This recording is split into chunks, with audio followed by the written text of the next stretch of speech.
A Phyllis of the Sierras. By Bret Harte. Chapter 1. Where the great highway of the Sierras nears the summit, and the pines begin to show sterile reaches of rock and waste in their drawn-up files, there are signs of occasional departures from the main road, as if the weary traveler had at times succumbed to the long ascent, and turned aside for rest and breath again. The tired eyes of many a dusty passenger on the old overland coach have gazed wistfully on those sylvan openings, and imagined recesses of primeval shade and virgin wilderness in their dim perspectives. Had he descended, however, and followed one of these diverging paths, he would have come upon some rude wagon track, or log slide, leading from a clearing on the slope, or the ominous sawmill, half hidden in the forest it was slowly decimating. The woodland hush might have been broken by the sound of water passing over some unseen dam in the hollow, or the hiss of escaping steam and throb of an invisible engine in the covert. Such, at least, was the experience of a young fellow of 25, who, knapsack on back and stick in hand, had turned aside from the highway and entered the woods one pleasant afternoon in July. But he was evidently a deliberate pedestrian, and not a recent deposit of the preceding stagecoach, and although his stout walking shoes were covered with dust, he had neither the habitual slouch and slovenliness of the tramp, nor the hurried fatigue and growing negligence of an involuntary wayfarer. His clothes, which were strong and serviceable, were better fitted for their present usage than the ordinary garments of the Californian travelers, which were too apt to be either above or below their requirements. But perhaps the stranger's greatest claim to originality was the absence of any weapon in his equipment. He carried neither rifle nor gun in his hand, and his narrow leathern belt was empty of either knife or revolver. A half-mile from the main road, which seemed to him to have dropped out of sight the moment he had left it, he came upon a half-cleared area, where the hastily cut stumps of pines, of irregular height, bore an odd resemblance to the broken columns of some vast and ruined temple. A few fallen shafts, denuded of their bark and tessellated branches, sawn into symmetrical cylinders, lay beside the stumps, and lent themselves to the illusion. But the freshly cut chips, so damp that they still clung in layers to each other as they had fallen from the axe, and the stumps themselves, still wet and viscous from their drained life-blood, were redolent of an odor of youth and freshness. The young man seated himself on one of the logs and deeply inhaled the sharp balsamic fragrance, albeit with a slight cough and a later hurried respiration. This, and a certain drawn look about his upper lip, seemed to indicate, in spite of his strength and color, some pulmonary weakness. He, however, rose after a moment's rest with undiminished energy and cheerfulness, readjusted his knapsack, and began to lightly pick his way across the fallen timber. A few paces on, the muffled whir of machinery became more audible, with the lazy, monotonous command of "Gee thar!" from some unseen ox-driver. Presently, the slow, deliberately swaying heads of a team of oxen emerged from the bushes, followed by the clanking chain of the skids of sawn planks, which they were ponderously dragging with that ostentatious submissiveness peculiar to their species. They had nearly passed him when there was a sudden hitch in the procession. From where he stood he could see that a projecting plank had struck a pile of chips and become partly embedded in it. To run to the obstruction and, with a few dexterous strokes and the leverage of his stout stick, dislodge the plank was the work not only of the moment, but of an evidently energetic hand. The teamster looked back and merely nodded his appreciation, and with a "Gee up! Out of that, now!" the skids moved on. "Much obliged there," said a hearty voice, as if supplementing the teamster's imperfect acknowledgment. The stranger looked up. The voice came from the open, sashless, shutterless window of a rude building, a mere shell of boards and beams half hidden in the still leafy covert before him. He had completely overlooked it in his approach, even as he had ignored the nearer throbbing of the machinery, which was so violent as to impart a decided tremor to the slight edifice, and to shake the speaker so strongly that he was obliged while speaking to steady himself by the sashless frame of the window at which he stood. He had a face of good-natured and alert intelligence, a master's independence and authority of manner, in spite of his blue jean overalls and flannel shirt. "Don't mention it," said the stranger, smiling with equal but more deliberate good humor. Then, seeing that his interlocutor still lingered a hospitable moment in spite of his quick eyes and the jarring impatience of the machinery, he added hesitatingly. I fancy I've wandered off the track a bit. Do you know a Mr. Bradley, somewhere here? The stranger's hesitation seemed to be more from some habitual conscientiousness of statement than awkwardness. The man in the window replied, I'm Bradley. Ah. Thank you, I've a letter for you, somewhere. Here it is. He produced a note from his breast pocket. Bradley stooped to a sitting posture in the window. Pitch it up. It was thrown and caught cleverly. Bradley opened it, read it hastily, smiled and nodded, glanced behind him as if to implore further delay from the impatient machinery, leaned perilously from the window, and said, Look here! Do you see that silver fir straight ahead? Yes. A little to the left there's a trail. Follow it and skirt along the edge of the canyon until you see my house. Ask for my wife, that's Mrs. Bradley, and give her your letter. Stop! He drew a carpenter's pencil from his pocket, scrawled 2 or 3 words across the open sheet, and tossed it back to the stranger. See you at tea. Excuse me, Mr. Mainwaring, we're short-handed, and the engine. But here he disappeared suddenly. Without glancing at the note again, the stranger quietly replaced it in his pocket, and struck out across the fallen trunks towards the silver fir. He quickly found the trail indicated by Bradley, although it was faint and apparently worn by a single pair of feet as a shorter and private cut from some more traveled path. It was well for the stranger that he had a keen eye, or he would have lost it. It was equally fortunate that he had a mountaineering instinct, for a sudden profound deepening of the blue mist seen dimly through the leaves before him caused him to slacken his steps. The trail bent abruptly to the right. A gulf fully 2,000 feet deep was at his feet. It was the Great Canyon. At the first glance it seemed so narrow that a rifle shot could have crossed its tranquil depths. But a second look at the comparative size of the trees on the opposite mountain convinced him of his error. A nearer survey of the abyss also showed him that instead of its walls being perpendicular they were made of successive ledges or terraces to the valley below. Yet the air was so still, and the outlines so clearly cut, that they might have been only the reflections of the mountains around him cast upon the placid mirror of a lake.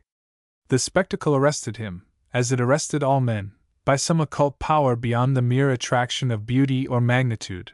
Even the teamster never passed it without the tribute of a stone or broken twig tossed into its immeasurable profundity. Reluctantly leaving the spot, the stranger turned with the trail that now began to skirt its edge. This was no easy matter, as the undergrowth was very thick, and the foliage dense to the perilous brink of the precipice. He walked on, however, wondering why Bradley had chosen so circuitous and dangerous a route to his house, which naturally would be some distance back from the canyon. At the end of 10 minutes struggling through the brush, the trail became vague, and to all appearances ended. Had he arrived? The thicket was as dense as before. Through the interstices of leaf and spray he could see the blue void of the canyon at his side, and he even fancied that the foliage ahead of him was more symmetrical and less irregular, and was touched here and there with faint bits of color. To complete his utter mystification, a woman's voice, very fresh, very youthful, and by no means unmusical, rose apparently from the circumambient air. He looked hurriedly to the right and left, and even hopelessly into the trees above him. Yes, said the voice, as if renewing a suspended conversation. It was too funny for anything. There were the 2 Missouri girls from Skinner's, with their auburn hair ringlet, my dear, like the old books of beauty, in white frocks and sashes of an unripe greenish yellow, that puckered up your mouth like persimmons. One of them was speechless from good behavior, and the other, well, the other was so energetic she called out the figures before the fiddler did, and shrieked to my vis-a-vis to dance up to the entire stranger, meaning me, if you please. The voice appeared to come from the foliage that overhung the canyon, and the stranger even fancied he could detect through the shimmering leafy veil something that moved monotonously to and fro. Mystified and impatient, he made a hurried stride forward. His foot struck a wooden step, and the next moment the mystery was made clear. He had almost stumbled upon the end of a long veranda that projected over the abyss before a low, modern dwelling, till then invisible, nestling on its very brink. The symmetrically trimmed foliage he had noticed were the luxuriant Madeira vines that hid the rude pillars of the veranda. The moving object was a rocking chair, with its back towards the intruder, that disclosed only the brown hair above, and the white skirts and small slippered feet below, of a seated female figure. In the meantime, a second voice from the interior of the house had replied to the figure in the chair, who was evidently the first speaker. "It must have been very funny, but as long as Jim is always bringing somebody over from the mill, I don't see how I can go to those places. You were lucky, my dear, to escape from the new division superintendent last night. He was insufferable to Jim with his talk of his friend the San Francisco millionaire, and to me with his cheap society airs. I do hate a provincial fine gentleman." The situation was becoming embarrassing to the intruder. At the apparition of the woman, the unaffected and simple directness he had previously shown in his equally abrupt contact with Bradley had fled utterly. Confused by the awkwardness of his arrival, and shocked at the idea of overhearing a private conversation, he stepped hurriedly on the veranda. "Well? Go on," said the second voice impatiently. "Well, who else was there? What did you say? I don't hear you. What's the matter?" The seated figure had risen from her chair, and turned a young and pretty face somewhat superciliously towards the stranger, as she said in a low tone to her unseen auditor, "Hush! There is somebody here." The young man came forward with an awkwardness that was more boyish than rustic. His embarrassment was not lessened by the simultaneous entrance from the open door of a second woman, apparently as young as and prettier than the first.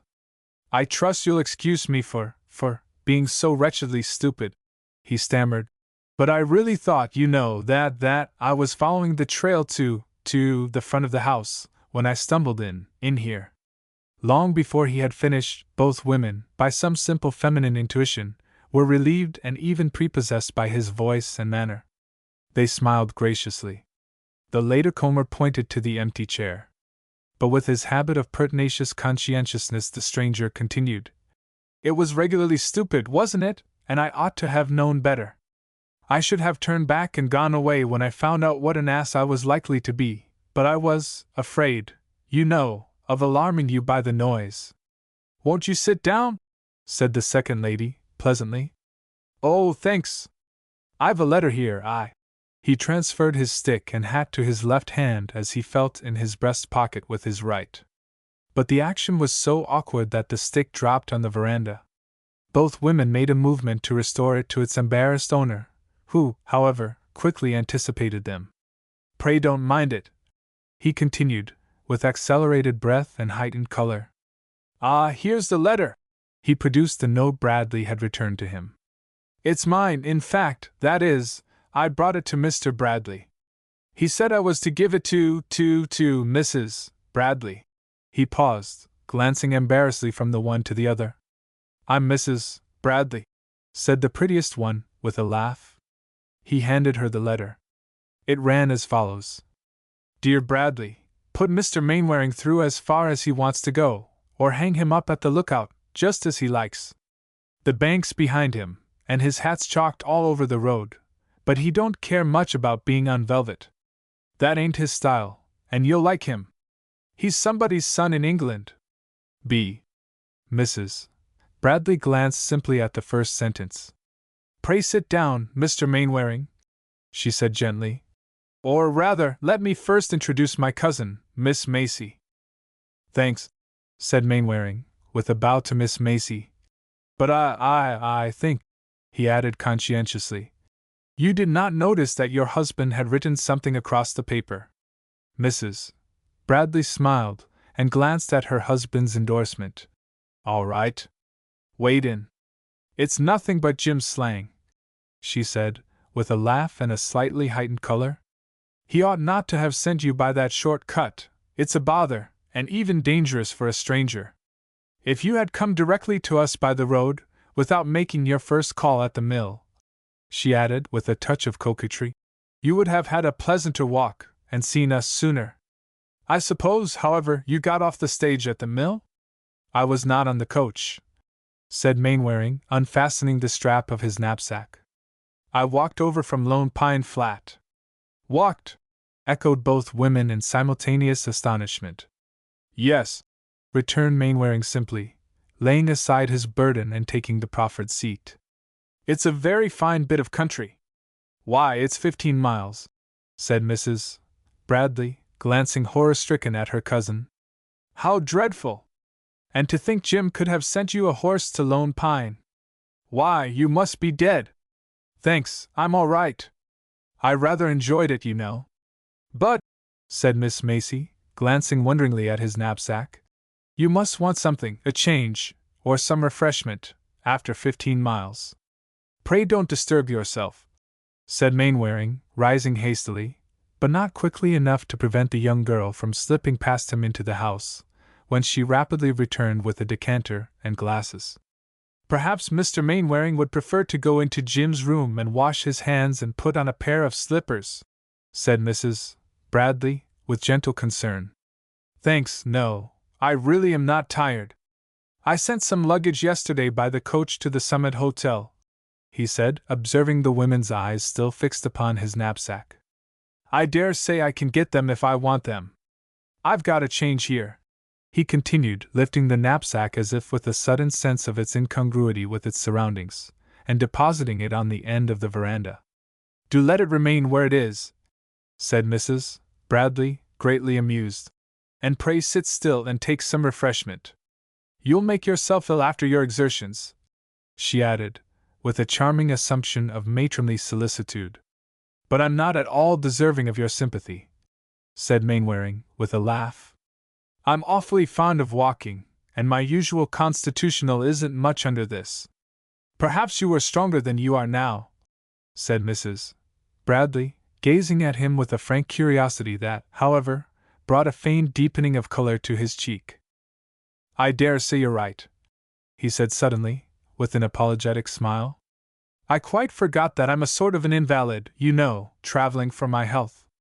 I'm not very strong here, he added, lightly tapping his chest that now, relieved of the bands of his knapsack, appeared somewhat thin and hollow in spite of his broad shoulders. His voice, too, had become less clear and distinct. Mrs. Bradley, who was still watching him, here rose potentially. You ought to take more care of yourself, she said. You should begin by eating this biscuit, drinking that glass of whiskey, and making yourself more comfortable in Jim's room until we can get the spare room fixed a little. But I am not to be sent to bed, am I?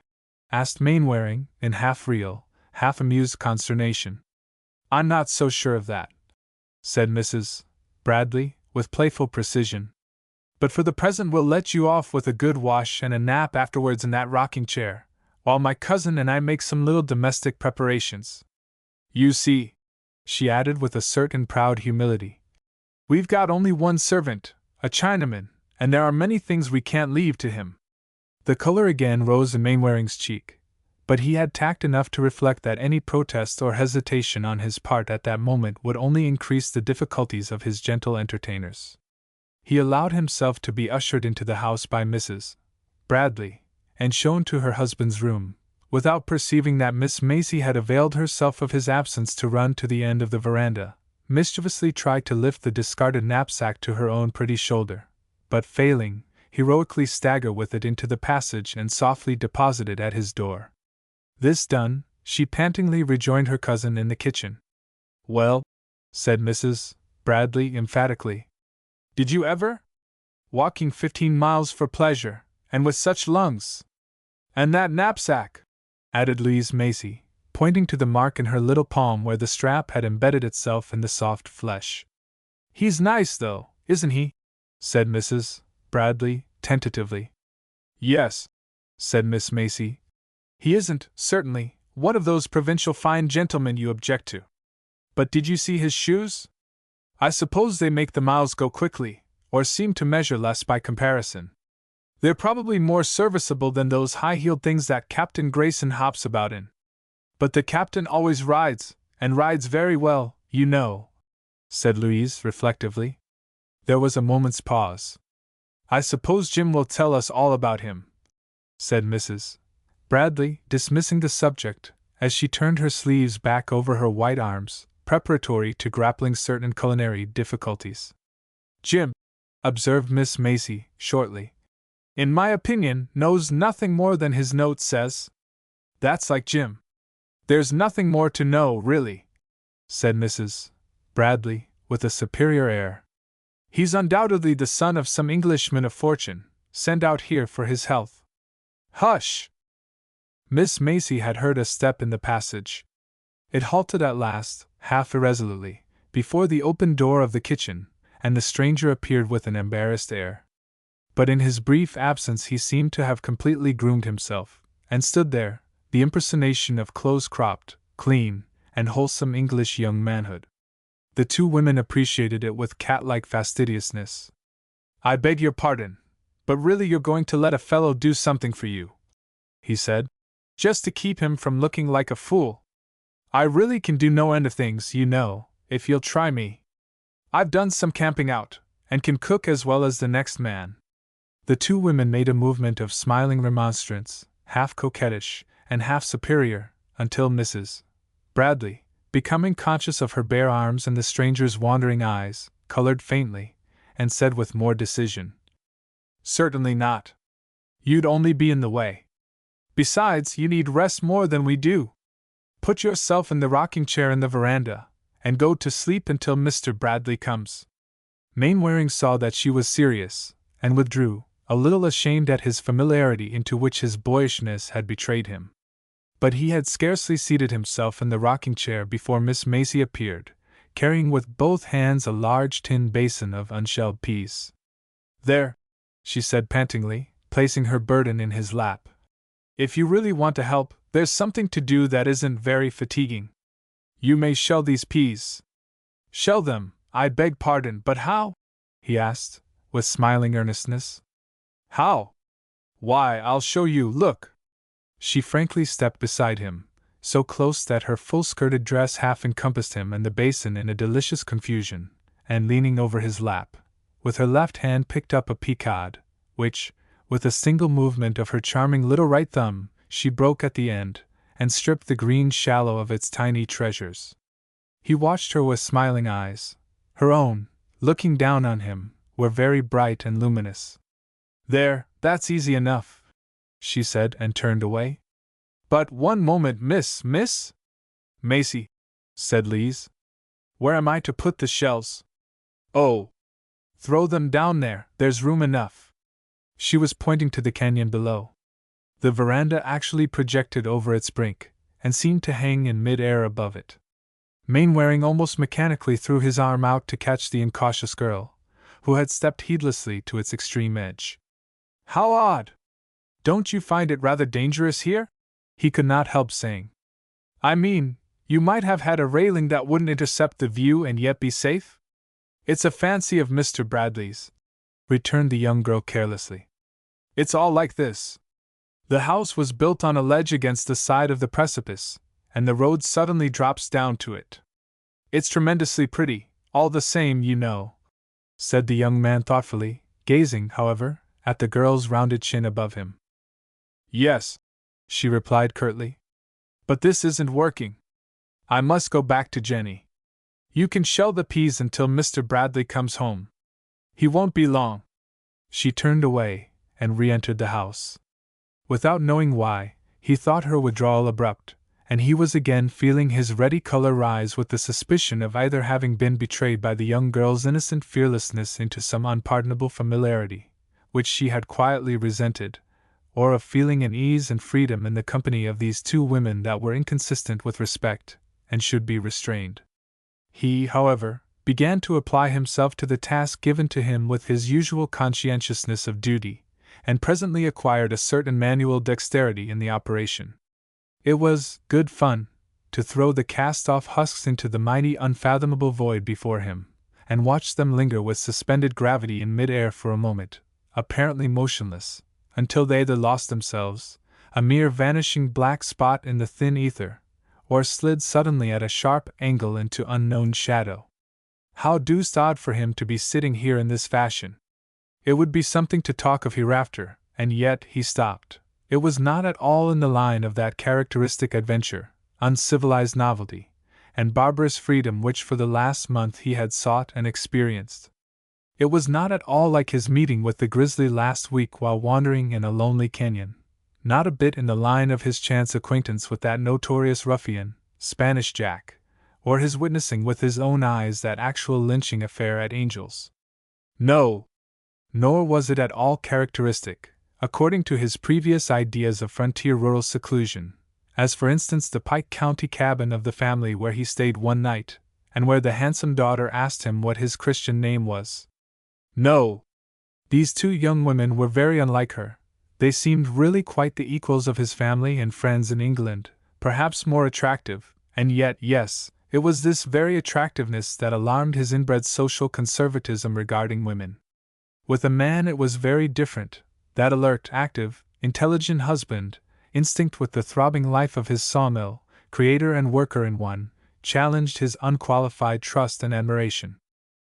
He had become conscious for the last minute or two of thinking rapidly and becoming feverishly excited, of breathing with greater difficulty, and a renewed tendency to cough. The tendency increased until he instinctively put aside the pan from his lap and half rose. But even that slight exertion brought on an accession of coughing. He put his handkerchief to his lips, partly to keep the sound from disturbing the women in the kitchen, partly because of a certain significant taste in his mouth which he unpleasantly remembered. When he removed the handkerchief it was, as he expected, spotted with blood. He turned quickly and re-entered the house softly, regaining the bedroom without attracting attention. An increasing faintness here obliged him to lie down on the bed until it should pass. Everything was quiet. He hoped they would not discover his absence from the veranda until he was better. It was deucedly awkward that he should have had this attack just now, and after he had made so light of his previous exertions. They would think him an effeminate fraud, these two bright, active women and that alert, energetic man. A faint color came into his cheek at the idea, and an uneasy sense that he had been in some way foolishly imprudent about his health. Again, they might be alarmed at missing him from the veranda. Perhaps he had better have remained there.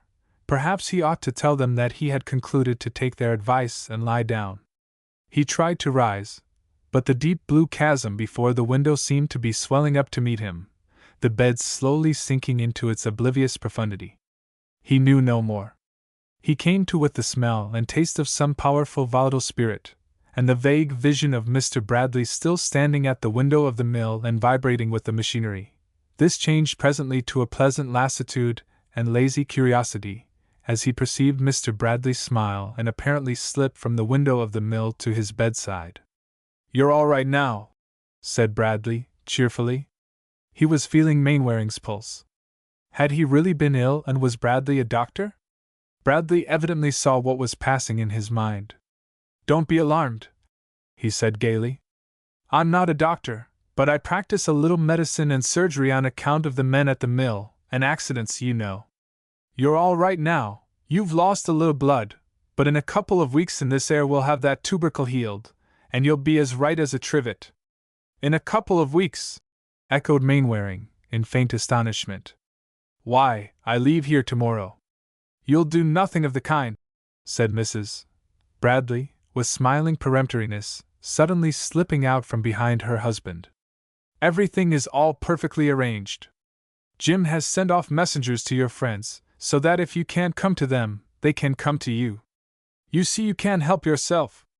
If you will walk 15 miles with such lungs, and then frighten people to death, you must abide by the consequences. You see the old lady has fixed you," said Bradley, smiling. "And she's the master here. Come, Mainwaring, you can send any other message you like, and have who and what you want here, but here you must stop for a while." "But did I frighten you really?" stammered Mainwaring, faintly, to Mrs. Bradley. "Frighten us?" said Mrs. Bradley. "Well, look there." She pointed to the window, which commanded a view of the veranda. Miss Macy had dropped into the vacant chair, with her little feet stretched out before her, her cheeks burning with heat and fire, her eyes partly closed, her straw hat hanging by a ribbon round her neck, her brown hair clinging to her ears and forehead in damp tendrils, and an enormous palm-leaf fan in each hand violently playing upon this charming picture of exhaustion and abandonment.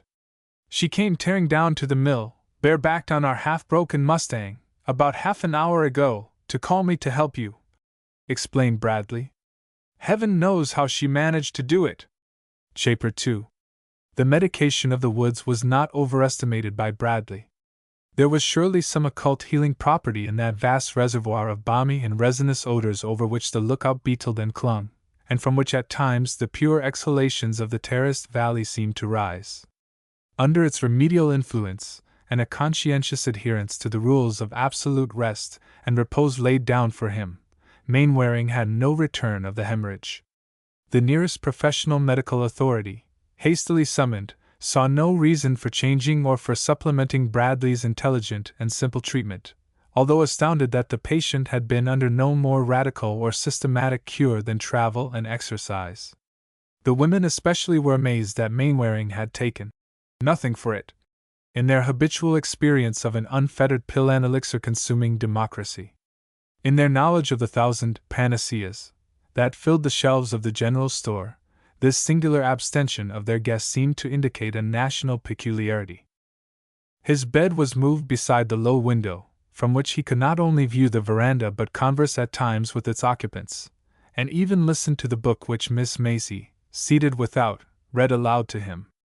In the evening Bradley would linger by his couch until late, beguiling the tedium of his convalescence with characteristic stories and information which he thought might please the invalid. For Mainwaring, who had been early struck with Bradley's ready and cultivated intelligence, ended by shyly avoiding the discussion of more serious topics, partly because Bradley impressed him with a suspicion of his own inferiority, and partly because Mainwaring questioned the taste of Bradley's apparent exhibition of his manifest superiority. He learned accidentally that this mill-owner and backwoods man was a college-bred man, but the practical application of that education to the ordinary affairs of life was new to the young Englishman's traditions, and grated a little harshly on his feelings. He would have been quite content if Bradley had, like himself and fellows he knew, undervalued his training, and kept his gifts conservatively impractical. The knowledge also that his host's education naturally came from some provincial institution unlike Oxford and Cambridge may have unconsciously affected his general estimate. I say unconsciously, for his strict conscientiousness would have rejected any such formal proposition. Another trifle annoyed him. He could not help noticing also that although Bradley's manner and sympathy were confidential and almost brotherly, he never made any allusion to Mainwaring's own family or connections, and in fact, gave no indication of what he believed was the national curiosity in regard to strangers. Somewhat embarrassed by this indifference, Mainwaring made the occasion of writing some letters home an opportunity for laughingly alluding to the fact that he had made his mother and his sisters fully aware of the great debt they owed the household of the lookout. "They'll probably all send you a round robin of thanks, except, perhaps, my next brother, Bob." Bradley contented himself with a gesture of general deprecation, and did not ask why Mainwaring's young brother should contemplate his death with satisfaction. Nevertheless, some time afterwards Miss Macy remarked that it seemed hard that the happiness of one member of a family should depend upon a calamity to another. "As for instance?" asked Mainwaring, who had already forgotten the circumstance. "Why, if you had died and your younger brother succeeded to the baronetcy, and become Sir Robert Mainwaring," responded Miss Macy, with precision. This was the first and only allusion to his family and prospective rank. On the other hand, he had, through naive and boyish inquiries, which seemed to amuse his entertainers, acquired, as he believed, a full knowledge of the history and antecedents of the Bradley household. He knew how Bradley had brought his young wife and her cousin to California and abandoned a lucrative law practice in San Francisco to take possession of this mountain mill and woodland, which he had acquired through some professional service. "Then you are a barrister, really?" said Mainwaring gravely. Bradley laughed. "I'm afraid I've had more practice, though not as lucrative a one, as surgeon or doctor. But you're regularly on the rolls, you know, you're entered as counsel, and all that sort of thing?" continued Mainwaring, with great seriousness. "Well, yes," replied Bradley, much amused. "I'm afraid I must plead guilty to that." "It's not a bad sort of thing," said Mainwaring naively, ignoring Bradley's amusement. "I've got a cousin who's gone in for the law. Got out of the army to do it, too. He's a sharp fellow." "Then you do allow a man to try many trades over there?" said Miss Macy demurely. Yes, sometimes, said Mainwaring graciously, but by no means certain that the case was at all analogous. Nevertheless, as if relieved of certain doubts of the conventional quality of his host's attainments, he now gave himself up to a very hearty and honest admiration of Bradley. You know, it's awfully kind of him to talk to a fellow like me who just pulled through, and never got any prizes at Oxford, and don't understand the half of these things, he remarked confidentially to Mrs. Bradley. He knows more about the things we used to go in for at Oxford than lots of our men, and he's never been there. He's uncommonly clever. Jim was always very brilliant, returned Mrs. Bradley, indifferently, and with more than even conventionally polite wifely deprecation. I wish he were more practical. Practical? Oh, I say, Mrs. Bradley. Why, a fellow that can go in among a lot of workmen and tell them just what to do, an all-round chap that can be independent of his valet, his doctor, and his banker. By Jove, that's practical. I mean, said Mrs. Bradley coldly, that there are some things that a gentleman ought not to be practical about nor independent of. Mr. Bradley would have done better to have used his talents in some more legitimate and established way. Mainwaring looked at her in genuine surprise. To his inexperienced observation, Bradley's intelligent energy and, above all, his originality, ought to have been priceless in the eyes of his wife, the American female of his species. He felt that slight shock which most loyal or logical men feel when first brought face to face with the easy disloyalty and incomprehensible logic of the feminine affections. Here was a fellow, by Jove, that any woman ought to be proud of, and he stopped blankly. He wondered if Miss Macy sympathized with her cousin. Howbeit, this did not affect the charm of their idyllic life at the lookout. The precipice over which they hung was as charming as ever in its poetic illusions of space and depth and color.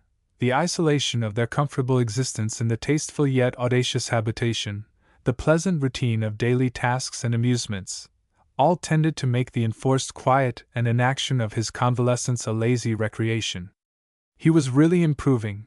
More than that, he was conscious of a certain satisfaction in this passive observation of novelty that was healthier and perhaps truer than his previous passion for adventure, and that febrile desire for change and excitement which he now felt was a part of his disease. Nor were incident and variety entirely absent from this tranquil experience. He was one day astonished at being presented by Bradley with copies of the latest English newspapers, procured from Sacramento, and he equally astonished his host, after profusely thanking him, by only listlessly glancing at their columns. He stopped a proposed visit from one of his influential countrymen.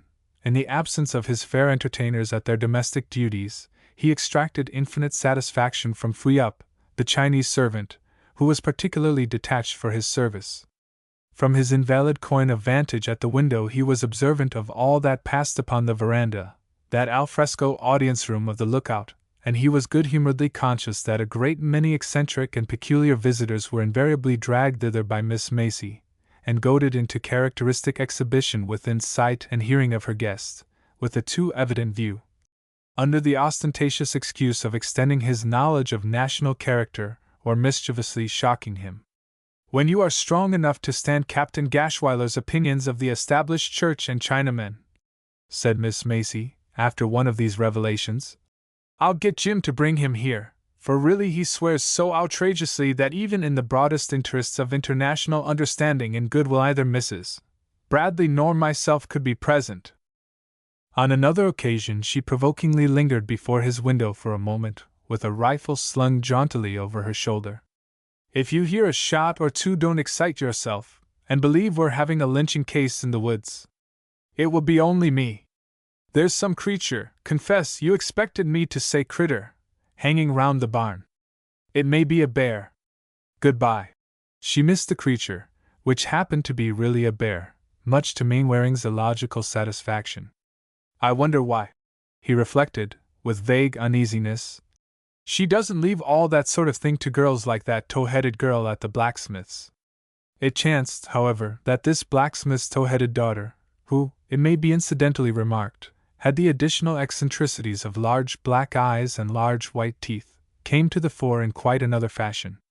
Shortly after this, Mainwaring being able to leave his room and join the family board, Mrs.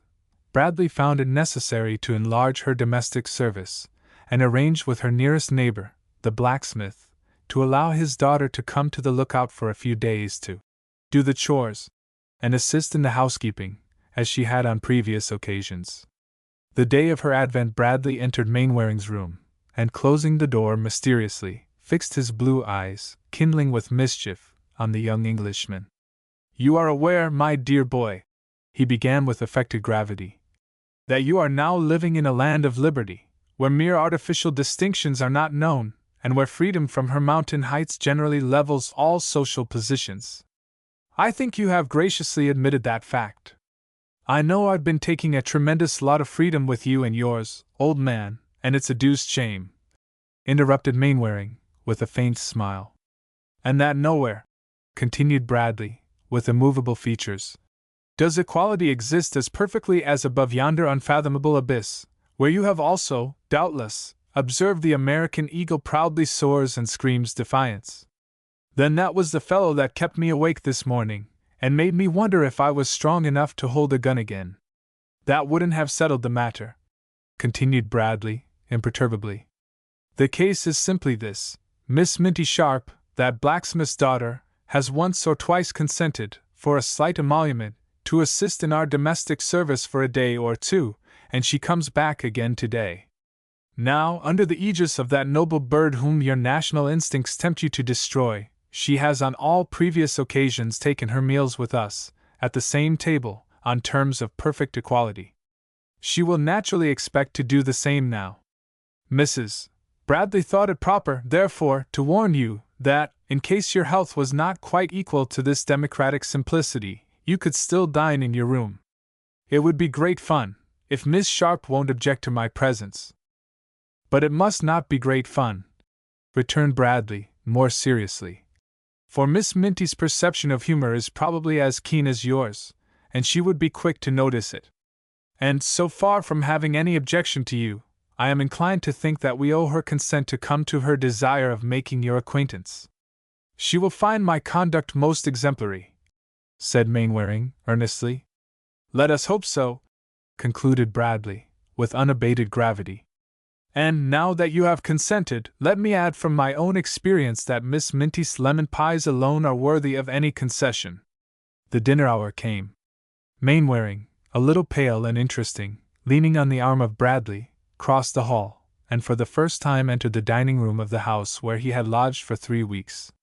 It was a bright, cheerful apartment, giving upon the laurels of the rocky hillside, and permeated, like the rest of the house, with the wholesome spice of the valley, an odor that, in its pure desiccating property, seemed to obliterate all flavor of alien human habitation, and even to dominate and etherealize the appetizing smell of the viands before them.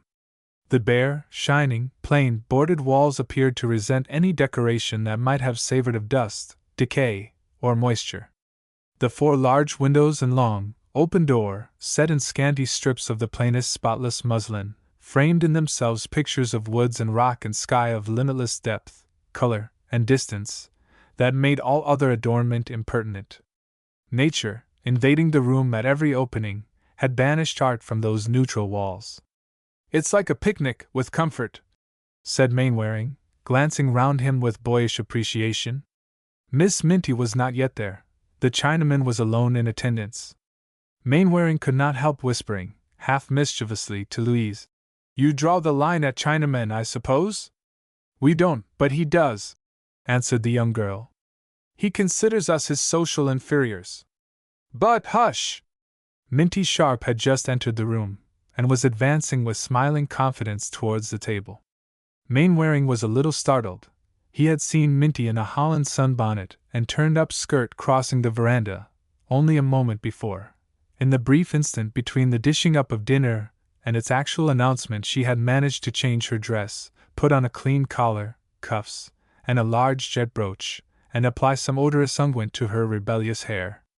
Her face, guiltless of powder or cold cream, was still shining with the healthy perspiration of her last labors, as she promptly took the vacant chair beside Mainwaring.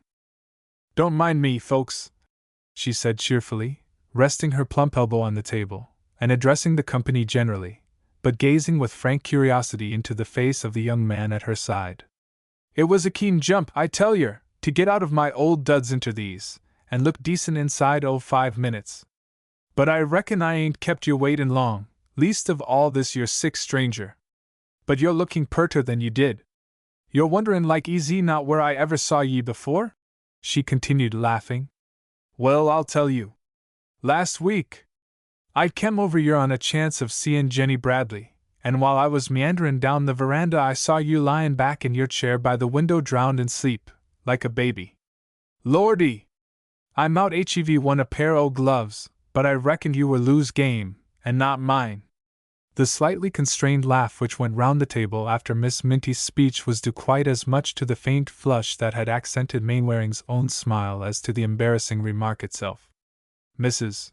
Bradley and Miss Macy exchanged rapid glances. Bradley, who alone retained his composure, with a slight flicker of amusement in the corner of his eye and nostril, said quickly, "You see, Mainwaring, how nature stands ready to help your convalescence at every turn. If Miss Minty had only followed up her healing opportunity, your cure would have been complete. Ye mout hev left some o' that pretty talk for him to say," said Minty, taking up her knife and fork with a slight shrug. "And you needn't call me Miss Minty either, just because there's company present. I hope you won't look upon me as company, Minty, or I shall be obliged to call you Miss too," said Mainwaring, unexpectedly regaining his usual frankness. Bradley's face brightened. Miss Minty raised her black eyes from her plate with still broader appreciation. "There's nothin' mean about that," she said, showing her white teeth. "Well, what's your first name? Not as pretty as yours, I'm afraid." "It's Frank." "No, it ain't, it's Francis. You reckon to be Sir Francis some day," she said gravely. "You can't play any Frank off on me. You wouldn't do it on her," she added, indicating Lise with her elbow. A momentous silence followed. The particular form that Minty's vulgarity had taken had not been anticipated by the two other women. They had, not unreasonably, expected some original audacity or gaucherie from the blacksmith's daughter, which might astonish yet amuse their guest, and condone for the situation forced upon them. But they were not prepared for a playfulness that involved themselves in a ridiculous indiscretion. Mrs. Bradley's eyes sought her husband's meaningly. Louise's pretty mouth hardened. Luckily the cheerful cause of it suddenly jumped up from the table, and saying that the stranger was starving, insisted upon bringing a dish from the other side and helping him herself plentifully. Mainwaring rose gallantly to take the dish from her hand. A slight scuffle ensued which ended in the young man being forced down in his chair by the pressure of Minty's strong plump hand on his shoulder. "There," she said, "ye can mind your dinner now, and I reckon we'll give the others a chance to chip into the conversation," and at once applied herself to the plate before her. The conversation presently became general, with the exception that Minty, more or less engrossed by professional anxiety in the quality of the dinner and occasional hurried visits to the kitchen, briefly answered the few polite remarks which Mainwaring felt called upon to address to her. Nevertheless, he was conscious, malgré her rallying allusions to Miss Macy, that he felt none of the vague yet half-pleasant anxiety with which Lise was beginning to inspire him. He felt at ease in Minty's presence, and believed, rightly or wrongly, that she understood him as well as he understood her. And there were certainly points in common between his two hostesses and their humbler though proud dependent. The social evolution of Mrs. Bradley and Louise Macy from some previous Minty was neither remote nor complete. The self-sufficient independence, ease, and quiet self-assertion were alike in each. The superior position was still too recent and accidental for either to resent or criticize qualities that were common to both. At least, this was what he thought when not abandoning himself to the gratification of a convalescent appetite, to the presence of two pretty women, the sympathy of a genial friend, the healthy intoxication of the white sunlight that glanced upon the pine walls, the views that mirrored themselves in the open windows, and the pure atmosphere in which the lookout seemed to swim. Wandering breezes of balm and spice lightly stirred the flowers on the table, and seemed to fan his hair and forehead with softly healing breath. Looking up in an interval of silence, he caught Bradley's gray eyes fixed upon him with a subdued light of amusement and affection, as of an elder brother regarding a schoolboy's boisterous appetite at some feast. Mainwaring laid down his knife and fork with a laughing color, touched equally by Bradley's fraternal kindliness and the consciousness of his gastronomical powers. "Hang it, Bradley, look here! I know my appetite's disgraceful, but what can a fellow do? In such air, with such viands and such company! It's like the bees getting drunk on Hybla and Hymettus, you know. I'm not responsible. It's the first square meal I believe you've really eaten in 6 months," said Bradley, gravely. "I can't understand why your doctor allowed you to run down so dreadfully. I reckon you ain't as careful of yourself, you Britishers, easy us," said Minty. "Lordy! Why, there's Pop invests in more patent medicines in 1 day than you have in 2 weeks, and he'd make 2 of you. Meb, your folks don't look after you enough. I'm a splendid advertisement of what your care and your medicines have done," said Mainwaring gratefully to Mrs. Bradley. "And if you ever want to set up a cure here, I'm ready with a 10-page testimonial." "Have a care, Mainwaring," said Bradley, laughing, "that the ladies don't take you at your word. Louise and Jenny have been doing their best for the last year to get me to accept a flattering offer from a Sacramento firm to put up a hotel for tourists on the site of the lookout. Why, I believe that they have already secretly in their hearts concocted a flaming prospectus of unrivaled scenery and health-giving air, and are looking forward to Saturday night hops on the piazza." "Have you really, though?" said Mainwaring, gazing from the one to the other. "We should certainly see more company than we do now, and feel a little less out of the world," said Louise candidly. "There are no neighbors here. I mean the people at the summit are not," she added, with a slight glance towards Minty. "And Mr. Bradley would find it more profitable, not to say more suitable to a man of his position, than this wretched sawmill and timber business," said Mrs. Bradley, decidedly. Mainwaring was astounded. Was it possible they considered it more dignified for a lawyer to keep a hotel than a sawmill? Bradley, as if answering what was passing in his mind, said mischievously, "I'm not sure, exactly, what my position is, my dear, and I'm afraid I've declined the hotel on business principles. But, by the way, Mainwaring, I found a letter at the mill this morning from Mr. Richardson. He is about to pay us the distinguished honor of visiting the lookout, solely on your account, my dear fellow. But I wrote him that I was much better, and it wasn't necessary for him to come," said Mainwaring. "He makes an excuse of some law business with me. I suppose he considers the mere fact of his taking the trouble to come here, all the way from San Francisco, a sufficient honor to justify any absence of formal invitation," said Bradley, smiling. "But he's he's my father's banker," said Mainwaring, correcting himself. "And you don't keep a hotel?" "Not yet," returned Bradley, with a mischievous glance at the two women. "But the lookout is elastic, and I dare say we can manage to put him up." A silence ensued. It seemed as if some shadow, or momentary darkening of the brilliant atmosphere, some film across the mirror-like expanse of the open windows, or misty dimming of their wholesome light, had arisen to their elevation. Mainwaring felt that he was looking forward with unreasoning indignation and uneasiness to this impending interruption of their idyllic life. Mrs. Bradley and Louise, who had become a little more constrained and formal under Minty's freedom, were less sympathetic. Even the irrepressible Minty appeared absorbed in the responsibilities of the dinner. Bradley alone preserved his usual patient good humor.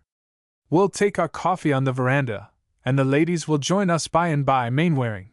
Besides, I don't know that I can allow you, as an invalid, to go entirely through Minty's bountiful menu at present. You shall have the sweets another time." When they were alone on the veranda, he said, between the puffs of his black briarwood pipe, a pet aversion of Mrs. Bradley, "I wonder how Richardson will accept Minty." "If I can, I think he must," returned Mainwaring dryly. "By Jove, it will be great fun to see him, but—" He stopped and hesitated. "I don't know about the ladies. I don't think, you know, that they'll stand Minty again before another stranger." Bradley glanced quickly at the young man. Their eyes met, and they both joined in a superior and, I fear, disloyal smile. After a pause, Bradley, as if in a spirit of further confidence, took his pipe from his mouth and pointed to the blue abyss before them. Look at that profundity, Mainwaring, and think of it ever being bullied and overawed by a long veranda load of gaping, patronizing tourists, and the idiotic flirting females of their species. Think of a lot of overdressed creatures flouting those severe outlines and deep-toned distances with frippery and garishness. You know how you have been lulled to sleep by that delicious, indefinite, far-off murmur of the canyon at night. Think of it being broken by a crazy waltz, or a monotonous German, by the clatter of waiters and the pop of champagne corks. And yet, by thunder, those women are capable of liking both and finding no discord in them. Dancing ain't half bad, you know, said Mainwaring conscientiously, if a chap's got the wind to do it, and all Americans, especially the women, dance better than we do. But I say, Bradley, to hear you talk, a fellow wouldn't suspect you were as big a vandal as anybody, with a beastly, howling sawmill in the heart of the primeval forest. By Jove, you quite bowled me over that first day we met, when you popped your head out of that delirium tremens shaking mill, like the very genius of destructive improvement. But that was fighting nature, not patronizing her, and it's a business that pays. That reminds me that I must go back to it, said Bradley, rising and knocking the ashes from his pipe. Not after dinner, surely, said Mainwaring in surprise. Come now, that's too much like the bolting Yankee of the traveler's books. There's a heavy run to get through tonight. We're working against time, returned Bradley. Even while speaking, he had vanished within the house, returned quickly, having replaced his dark suit by jean trousers tucked in heavy boots, and a red flannel shirt over his starched white one, and nodding gaily to Mainwaring, stepped from the lower end of the veranda. The beggar actually looks pleased to go, said Mainwaring to himself in wonderment. Oh, Jim, said Mrs. Bradley, appearing at the door. Yes, said Bradley, faintly, from the bushes. Minty's ready? You might take her home. All right. I'll wait. I hope I haven't frightened Miss Sharp away, said Mainwaring. She isn't going, surely? Only to get some better clothes, on account of company. I'm afraid you are giving her a good deal of trouble, Mr. Mainwaring, said Mrs. Bradley, laughing. She wished me to say good-bye to you for her, as she couldn't come on the veranda in her old shawl and sunbonnet, added Louise, who had joined them. What do you really think of her, Mr. Mainwaring? I call her quite pretty at times. Don't you? Mainwaring knew not what to say. He could not understand why they could have any special interest in the girl, or care to know what he, a perfect stranger, thought of her. He avoided a direct reply, however, by playfully wondering how Mrs. Bradley could subject her husband to Miss Minty's undivided fascinations. Oh, Jim always takes her home, if it's in the evening. He gets along with these people better than we do, returned Mrs. Bradley dryly. But, she added, with a return of her piquant Quaker-like coquettishness, Jim says we are to devote ourselves to you tonight, in retaliation, I suppose? We are to amuse you, and not let you get excited, and you are to be sent to bed early. It is to be feared that these latter wise precautions, invaluable for all defenseless and enfeebled humanity, were not carried out, and it was late when Mainwaring eventually retired, with brightened eyes and a somewhat accelerated pulse. For the ladies, who had quite regained that kindly equanimity which Minty had rudely interrupted, had also added a delicate and confidential sympathy in their relations with Mainwaring, as of people who had suffered in common, and he experienced these tender attentions at their hands which any two women are emboldened by each other's saving presence to show any single member of our sex. Indeed, he hardly knew if his satisfaction was the more complete when Mrs. Bradley, withdrawing for a few moments, left him alone on the veranda with Louise and the vast, omnipotent night. For a while they sat silent, in the midst of the profound and measureless calm. Looking down upon the dim moonlit abyss at their feet, they themselves seemed a part of this night that arched above it. The half-risen moon appeared to linger long enough at their side to enwrap and suffuse them with its glory. A few bright stars quietly ringed themselves around them, and looked wonderingly into the level of their own shining eyes. For some vague yearning to humanity seemed to draw this dark and passionless void towards them. The vast protecting maternity of nature leant hushed and breathless over the solitude.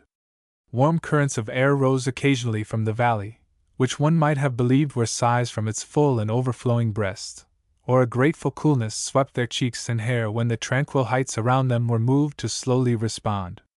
Odors from invisible bay and laurel sometimes filled the air, the incense of some rare and remoter cultivated meadow beyond their ken, or the strong germinating breath of leagues of wild oats, that had yellowed the upland by day. In the silence and shadow, their voices took upon themselves, almost without their volition, a far-off confidential murmur, with intervals of meaning silence, rather as if their thoughts had spoken for themselves, and they had stopped wonderingly to listen. They talked at first vaguely to this discreet audience of space and darkness, and then, growing bolder, spoke to each other and of themselves. Invested by the infinite gravity of nature, they had no fear of human ridicule to restrain their youthful conceit or the extravagance of their unimportant confessions. They talked of their tastes, of their habits, of their friends and acquaintances. They settled some points of doctrine, duty, and etiquette, with the sweet seriousness of youth and its all-powerful convictions. The listening Vines would have recognized no flirtation or love-making in their animated but important confidences, yet when Mrs. Bradley reappeared to warn the invalid that it was time to seek his couch, they both coughed slightly in the nervous consciousness of some unaccustomed quality in their voices, and a sense of interruption far beyond their own or the innocent intruder's ken. "Well?" said Mrs. Bradley, in the sitting-room as Mainwaring's steps retreated down the passage to his room. "Well?" said Louise with a slight yawn, leaning her pretty shoulders languidly against the doorpost, as she shaded her moonlight-accustomed eyes from the vulgar brilliancy of Mrs. Bradley's bedroom candle. "Well, he talked a great deal about his people as he called them, and I talked about us.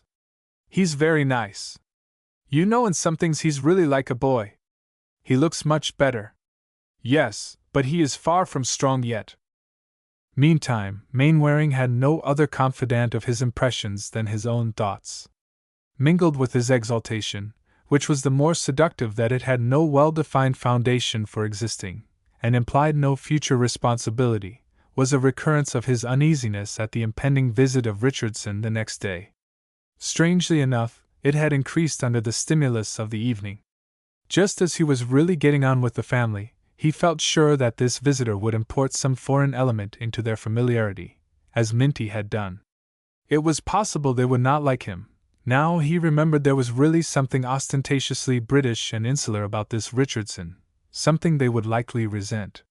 Why couldn't this fellow have come later, or even before? Before what? But here he fell asleep, and almost instantly slipped from this veranda in the Sierras, 6,000 miles away, to an ancient terrace, overgrown with moss and tradition, that overlooked the sedate glory of an English park. Here he found himself, restricted painfully by his inconsistent night clothes, endeavoring to impress his mother and sisters with the singular virtues and excellences of his American host and hostesses, virtues and excellences that he himself was beginning to feel conscious had become more or less apocryphal in that atmosphere. He heard his mother's voice saying severely, "When you learn, Francis, to respect the opinions and prejudices of your family enough to prevent your appearing before them in this uncivilized aboriginal costume, we will listen to what you have to say of the friends whose habits you seem to have adopted." And he was frantically indignant that his efforts to convince them that his negligence was a personal oversight, and not a Californian custom, were utterly futile. But even then this vision was brushed away by the bewildering sweep of Louise's pretty skirt across the dreamy picture, and her delicate features and softly fringed eyes remained the last to slip from his fading consciousness. The moon rose higher and higher above the sleeping house and softly breathing canyon. There was nothing to mar the idyllic repose of the landscape. Only the growing light of the last 2 hours had brought out in the far eastern horizon a dim white peak, that gleamed faintly among the stars, like a bridal couch spread between the hills fringed with fading nuptial torches. No one would have believed that behind that impenetrable shadow to the west, in the heart of the forest, the throbbing sawmill of James Bradley was even at that moment eating its destructive way through the conserved growth of nature and centuries, and that the refined proprietor of house and greenwood, with the glow of his furnace fires on his red shirt, and his alert, intelligent eyes, was the genie of that devastation, and the toiling leader of the shadowy, toiling figures around him. Chapter 3. Amid the beauty of the most uncultivated and untrodden wilderness, there are certain localities where the meaner and mere common processes of nature take upon themselves a degrading likeness to the slovenly, wasteful, and improvident processes of man.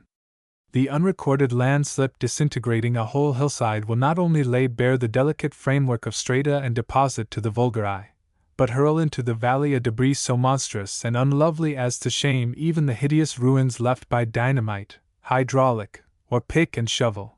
An overflown and forgotten woodland torrent will leave in some remote hollow a disturbed and ungraceful chaos of inextricable logs, branches, rock, and soil that will rival the unsavory details of some wrecked or abandoned settlement. Of lesser magnitude and importance, there are certain natural dust heaps, sinks, and cesspools, where the elements have collected the cast-off, broken, and frayed disjecta of wood and field, the sweepings of the sylvan household. It was remarkable that nature, so kindly considerate of mere human ruins, made no attempt to cover up or disguise these monuments of her own mortality. No grass grew over the unsightly landslides, no moss or ivy clothed the stripped and bleached skeletons of overthrown branch and tree. The dead leaves and withered husks rotted in their open grave uncrossed by vine and creeper. Even the animals, except the lower organizations, shunned those haunts of decay and ruin. It was scarcely 100 yards from one of those dreary receptacles that Mr. Bradley had taken leave of Miss Minty Sharp. The cabin occupied by her father, herself, and a younger brother stood, in fact, on the very edge of the little hollow, which was partly filled with decayed wood, leaves, and displacements of the crumbling bank, with the coal dust and ashes which Mr. Sharp had added from his forge, that stood a few paces distant at the corner of a crossroad. The occupants of the cabin had also contributed to the hollow the refuse of their household in broken boxes, earthenware, tin cans, and cast-off clothing, and it is not improbable that the site of the cabin was chosen with reference to this convenient disposal of useless and encumbering impedimenta. It was true that the locality offered little choice in the way of beauty. An outcrop of brown granite, a portent of higher altitudes, extended 1/4 mile from the nearest fringe of dwarf laurel and brush, in one direction.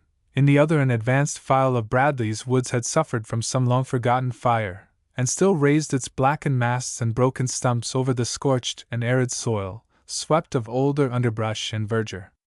On the other side of the road a dark ravine, tangled with briars and haunted at night by owls and wild cats, struggled wearily on, until blundering at last upon the edge of the great canyon, it slipped and lost itself forever in a single furrow of those mighty flanks. When Bradley had once asked Sharp why he had not built his house in the ravine, the blacksmith had replied that until the Lord had appointed his time, he reckoned to keep his head above ground and the foundations thereof. Howbeit, the ravine, or the run, as it was locally known, was Minty's only Saturday afternoon resort for recreation or berries. It was, she had explained, powerful sooth-in, and solitary. She entered the house, a rude, square building of unpainted boards, containing a sitting room, a kitchen, and 2 bedrooms. A glance at these rooms, which were plainly furnished, and whose canvas-colored walls were adorned with gorgeous agricultural implement circulars, patent medicine calendars, with poly-tinted chromos and cheaply illuminated scriptural texts, showed her that a certain neatness and order had been preserved during her absence, and finding the house empty, she crossed the barren and blackened intervening space between the back door and her father's forge, and entered the open shed. The light was fading from the sky, but the glow of the forge lit up the dusty road before it, and accented the blackness of the rocky ledge beyond. A small curly-headed boy, bearing a singular likeness to a smudged and blackened crayon drawing of Minty, was mechanically blowing the bellows and obviously intent upon something else, while her father, a powerfully built man, with a quaintly dissatisfied expression of countenance, was with equal want of interest mechanically hammering at a horseshoe. Without noticing Minty's advent, he lazily broke into a querulous drawling chant of some vague religious character. The musical accent adapted itself to the monotonous fall of the sledgehammer, and at every repetition of the word turn, he suited the action to the word by turning the horseshoe with the iron in his left hand. A slight grunt at the end of every stroke, and the simultaneous repetition of turn, seemed to offer him amusement and relief. Minty, without speaking, crossed the shop and administered a sound box on her brother's ear. "Take that, and let me catch you agin layin' low when my back's turned, to put on your store pants." The others had fetched away in the leg, said the boy, opposing a knee and elbow at acute angle to further attack. "You just get and change 'em," said Minty. The sudden collapse of the bellows broke in upon the soothing refrain of Mr. Sharp, and caused him to turn also. "It's Minty," he said, replacing the horseshoe on the coals, and setting his powerful arms and the sledge on the anvil with an exaggerated expression of weariness. "Yes, it's me," said Minty, "and creation knows it's time I did come, to keep that boy from ruinin' us with his airs and conceits. Did ye bring over any o' that fever mixter?" "No. Bradley says you're loading yourself up with so much o' that bitter bark, quinine they call it over there, that you'll lift the ruff off your head next. He allows ye ain't got no ague, it's jest wind and dyspepsy. He says you're strong easy a hoss." "Bradley," said Sharp, laying aside his sledge with an aggrieved manner which was, however, as complacent as his fatigue and discontent. "Easy one of them nat'ral-born Phoenican skunks easy I despise. I reckon he began to give PINTs to his parents when he was about knee-high to Richelieu there. He's on them confidential terms with hisself and the Almighty that he reckons he can run a sawmill and a man's insides at the same time with one hand tied behind him. And this Phoenician is up to his conceit. He wanted to tell me that your handy brush dump outside our shanty was unhealthy. Give a man with frills like that his own way and he be a sprinkling odor cologne and peppermint all over the country. He set your shoulder as well as any doctor," said Minty. "That's bonesettin' and a nat'ral gift," returned Sharp, as triumphantly as his habitual depression would admit. "It ain't conceit and Phoenican got out old books. Well," he added after a pause, "what's happened?" Minty's face slightly changed. "Nothin', I kem back to get some things," she said shortly, moving away. "And ye saw him?" "Yes," drawled Minty, carelessly, still retreating. "Bixby was along here about noon. He says the stranger was suthin' high and mighty in his own country, and them Frisco millionaires are quite sweet on him. Where are ye goin'?" "In the house." "Well, look here, Minty. Now that you're here, ye might get up a batch o' hot biscuit for supper. Dinner was that promiscuous and experimental today, along o' Richelieu's nat'ral foolin', that I think I could get outside of a little suthin' now, if only to prop up a kind of in'ard sinkin' that takes me. Ye can tell me the news at supper." Later, however, when Mr. Sharp had quitted his forge for the night and seated at his domestic board, was, with a dismal presentiment of future indigestion, voraciously absorbing his favorite meal of hot saleratus biscuits swimming in butter, he had apparently forgotten his curiosity concerning Mainwaring and settled himself to a complaining chronicle of the day's mishaps. "Nat Raleigh, havin' an extra lot o' work on hand and no time for foolin', what does that ornery Richelieu get up and do this mornin'? Ye know them ridic'lous specimens that he's been chippin' out of that ledge that the earth slipped from down the run, and lit airin' up the whole shanty with them. Well, darn my skin! If he didn't run a heap of 'em, mixed up with coal, unbeknown to me, in the forge, to make what he called a fire essay of 'em. Nat Raleigh, I couldn't get a blessed iron hot, and didn't know what had gone of the fire, or the coal either, for 2 hours, till I stopped work and raked out the coal. That comes from his hangin' round that sawmill in the woods, and listenin' to Bradley's highfalutin talk about rocks and strata and sich. But Bradley don't go a cent on min and pop," said Minty.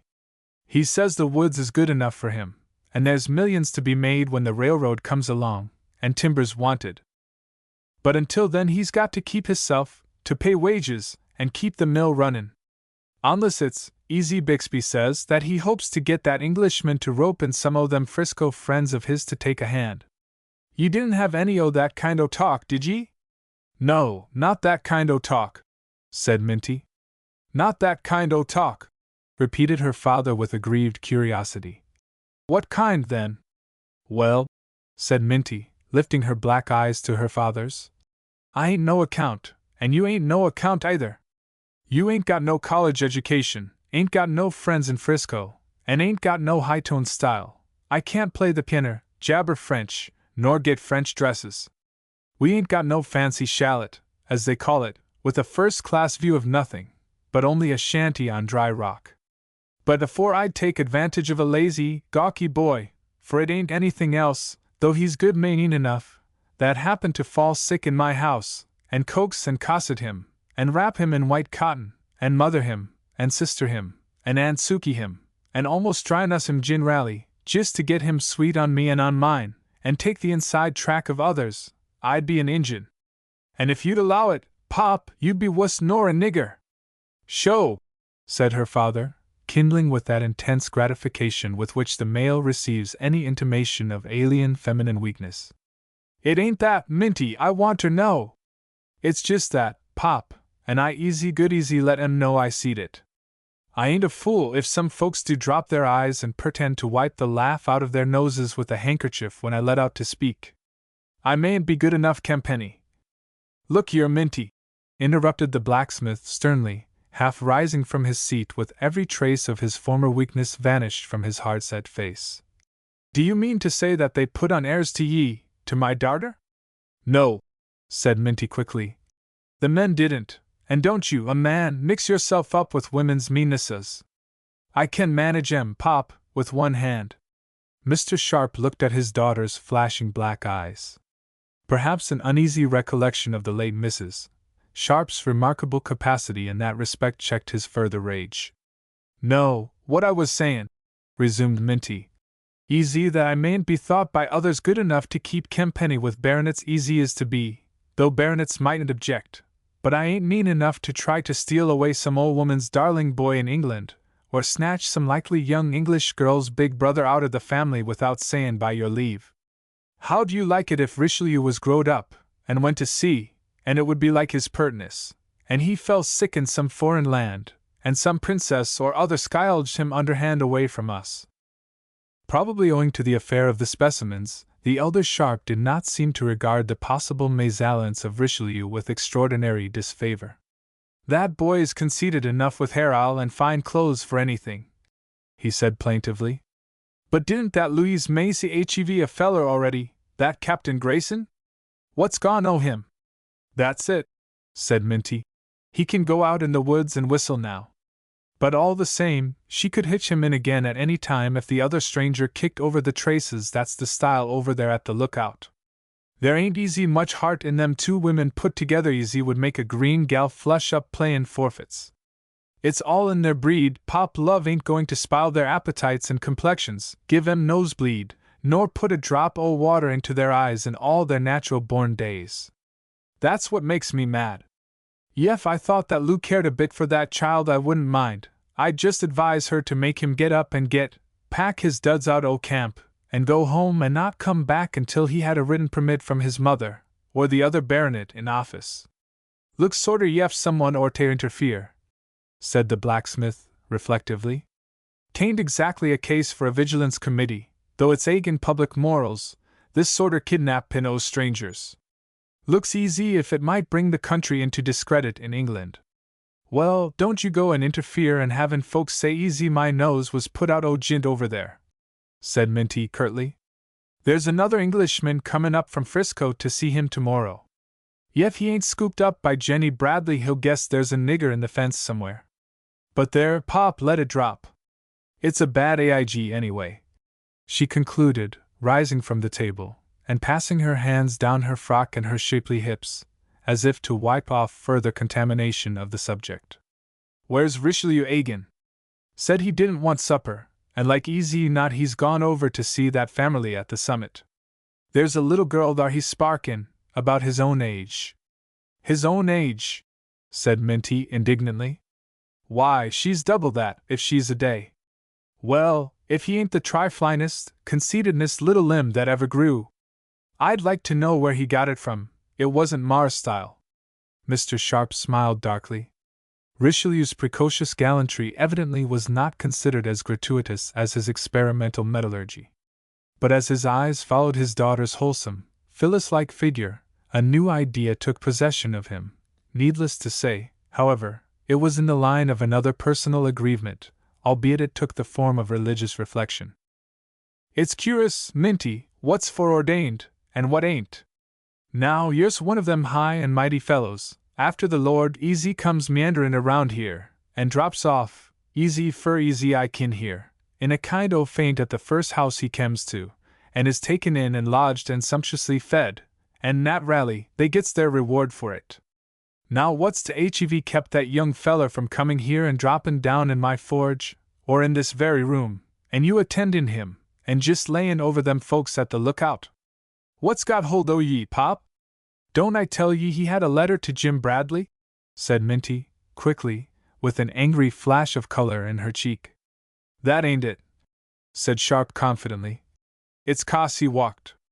Nat Rally, you'd think he'd ride, being high and mighty, and that's where, easy the parson will tell ye, what's merely finite and human wisdom errs. Yef that feller had ridden, he'd have had to come by this your road, and by this your forge, and stop a spell like any other. But it was foreordained that he should walk, just 'cause it wasn't generally calculated and reckoned on. So you had no show. For a moment, Minty seemed struck with her father's original theory. But with a vigorous shake of her shoulders she threw it off. Her eyes darkened. I reckon you ain't thinking, Pop, she began. I was only sayin' it was curious, he rejoined quietly. Nevertheless, after a pause, he rose, coughed, and going up to the young girl, as she leaned over the dresser, bent his powerful arm around her, and drawing her and the plate she was holding against his breast, laid his bearded cheek for an instant softly upon her rebellious head. It's all right, Minty, he said. Ain't it, pet? Minty's eyelids closed gently under the familiar pressure. What's that in your hair, Minty? He said tactfully, breaking an embarrassing pause. Bar's grease, father, murmured Minty, in a child's voice, the grown-up woman, under that magic touch, having lapsed again into her father's motherless charge of 10 years before. It's pow'ful soothin' and pretty, said her father. I made it myself. Do you want some? Asked Minty. Not now, girl. For a moment they slightly rocked each other in that attitude, the man dexterously, the woman with infinite tenderness, and then they separated.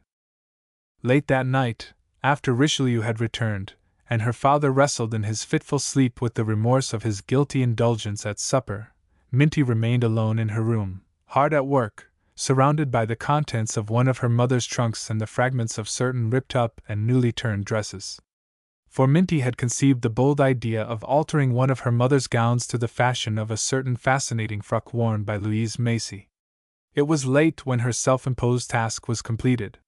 With a nervous trepidation that was novel to her, Minty began to disrobe herself preparatory to trying on her new creation. The light of a tallow candle and a large swinging lantern, borrowed from her father's forge, fell shyly on her milky neck and shoulders, and shone in her sparkling eyes, as she stood before her largest mirror, the long glazed door of a kitchen clock which she had placed upon her chest of drawers. Had poor Minty been content with the full, free, and goddess-like outlines that it reflected, she would have been spared her impending disappointment. For, alas! The dress of her model had been framed upon a symmetrically attenuated French corset, and the unfortunate Minty's fuller and ampler curves had under her simple country stays known no more restraining cincture than knew the Venus of Milo. The alteration was a hideous failure. It was neither Minty's statuesque outline nor Louise Macy's graceful contour. Minty was no fool, and the revelation of this slow education of the figure and training of outline, whether fair or false in art, struck her quick intelligence with all its full and hopeless significance. A bitter light sprang to her eyes. She tore the wretched sham from her shoulders, and then wrapping a shawl around her, threw herself heavily and sullenly on the bed. But inaction was not a characteristic of Minty's emotion. She presently rose again, and taking an old workbox from her trunk, began to rummage in its recesses. It was an old shell-encrusted affair, and the apparent receptacle of such cheap odds and ends of jewelry as she possessed. A hideous cameo ring, the property of the late Mrs. Sharp, was missing. She again rapidly explored the contents of the box, and then an inspiration seized her, and she darted into her brother's bedroom. That precocious and gallant Lovelace of 10, despite all sentiment, had basely succumbed to the gross materialism of youthful slumber. On a cot in the corner, half hidden under the wreck of his own careless and hurried disrobing, With one arm hanging out of the coverlid, Richelieu lay supremely unconscious. On the forefinger of his small but dirty hand the missing cameo was still glittering guiltily. With a swift movement of indignation, Minty rushed with uplifted palm towards the tempting expanse of youthful cheek that lay invitingly exposed upon the pillow. Then she stopped suddenly. She had seen him lying thus 100 times before. On the pillow near him an indistinguishable mass of golden fur, the helpless bulk of a squirrel chained to the leg of his cot, at his feet a wall-eyed cat, who had followed his tyrannous caprices with the long-suffering devotion of her sex. On the shelf above him a loathsome collection of flies and tarantulas in dull green bottles, a slab of gingerbread for light nocturnal refection, and her own pot of bear's grease. Perhaps it was the piteous defenselessness of youthful sleep, perhaps it was some lingering memory of her father's caress. But as she gazed at him with troubled eyes, the juvenile reprobate slipped back into the baby boy that she had carried in her own childish arms such a short time ago, when the maternal responsibility had descended with the dead mother's ill-fitting dresses upon her lank girlish figure and scant virgin breast. And her hand fell listlessly at her side. The sleeper stirred slightly and awoke. At the same moment, by some mysterious sympathy, a pair of beady bright eyes appeared in the bulk of fur near his curls. The cat stretched herself, and even a vague agitation was heard in the bottles on the shelf. Richelieu's blinking eyes wandered from the candle to his sister, and then the guilty hand was suddenly withdrawn under the bedclothes. "No matter, dear," said Minty. "It's Mars, and you can wear it when you like, if you'll only ask for it." Richelieu wondered if he was dreaming. This unexpected mildness, this inexplicable tremor in his sister's voice, it must be some occult influence of the night season on the sisterly mind, possibly akin to a fear of ghosts. He made a mental note of it in view of future favors, yet for the moment he felt embarrassedly gratified. "Ye ain't wantin' anything, Minty," he said affectionately. "A pail o' cold water from the far spring, no nothin'?" He made an ostentatious movement as if to rise, yet sufficiently protracted to prevent any hasty acceptance of his prodigal offer. "No, dear," she said, still gazing at him with an absorbed look in her dark eyes. Richelieu felt a slight creepy sensation under that lonely far-off gaze. "Your eyes look awful big at night, Minty," he said. He would have added, "and pretty." But she was his sister, and he had the lofty fraternal conviction of his duty in repressing the inordinate vanity of the sex. "You're sure ye ain't wantin' nothin'?" "Not now, dear." She paused a moment, and then said deliberately, "But you wouldn't mind tinnin' out after sun-up and runnin' an errand for me over to the lookout?" Richelieu's eyes sparkled so suddenly that even in her absorption Minty noticed the change. "But you're not goin' to tarry over there, na gossip, you hear? You're to take this your message. You're to say that it will be impossible for me to come back there, on account of important business," suggested Richelieu. "That's the perlite style." "Yef you like." She leaned over the bed and put her lips to his forehead, still damp with the dews of sleep, and then to his long-lashed lids. "My nip!" "The squirrel," he practically suggested. For an instant their blonde curls mingled on the pillow. "Now go to sleep," she said curtly. But Richelieu had taken her white neck in the short, strangulatory hug of the small boy, and held her fast. "You'll let me put on my best pants?" "Yes." "And wear that ring?" "Yes," a little sadly. "Then yer can count me in, Minty, and see here." His voice sank to a confidential whisper. "Mebbe some day ye'll be beholden to me for a lot o' real jewelry." She returned slowly to her room, and opening the window, looked out upon the night. The same moon that had lent such supererogatory grace to the natural beauty of the lookout, here seemed to have failed, as Minty had, in disguising the relentless limitations of nature or the cruel bonds of custom. The black plain of granite, under its rays, appeared only to extend its poverty to some remoter barrier. The blackened stumps of the burnt forest stood bleaker against the sky, like broken and twisted pillars of iron. The cavity of the broken ledge where Richelieu had prospected was a hideous chasm of bluish blackness, over which a purple vapor seemed to hover. The brush dump beside the house showed a cavern of writhing and distorted objects stiffened into dark rigidity. She had often looked upon the prospect. It had never seemed so hard and changeless. Yet she accepted it, as she had accepted it before. She turned away, undressed herself mechanically, and went to bed. She had an idea that she had been very foolish, that her escape from being still more foolish was something miraculous, and in some measure connected with Providence, her father, her little brother, and her dead mother, whose dress she had recklessly spoiled. But that she had even so slightly touched the bitterness and glory of renunciation, as written of heroines and fine ladies by novelists and poets, never entered the foolish head of Minty Sharp, the blacksmith's daughter. Chapter 4. It was a little after daybreak next morning that Mainwaring awoke from the first unrefreshing night he had passed at the lookout.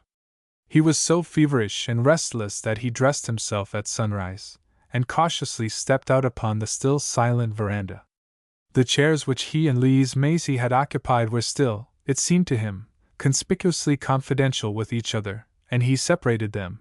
But as he looked down into the great canyon at his feet, he was conscious of some undefinable change in the prospect.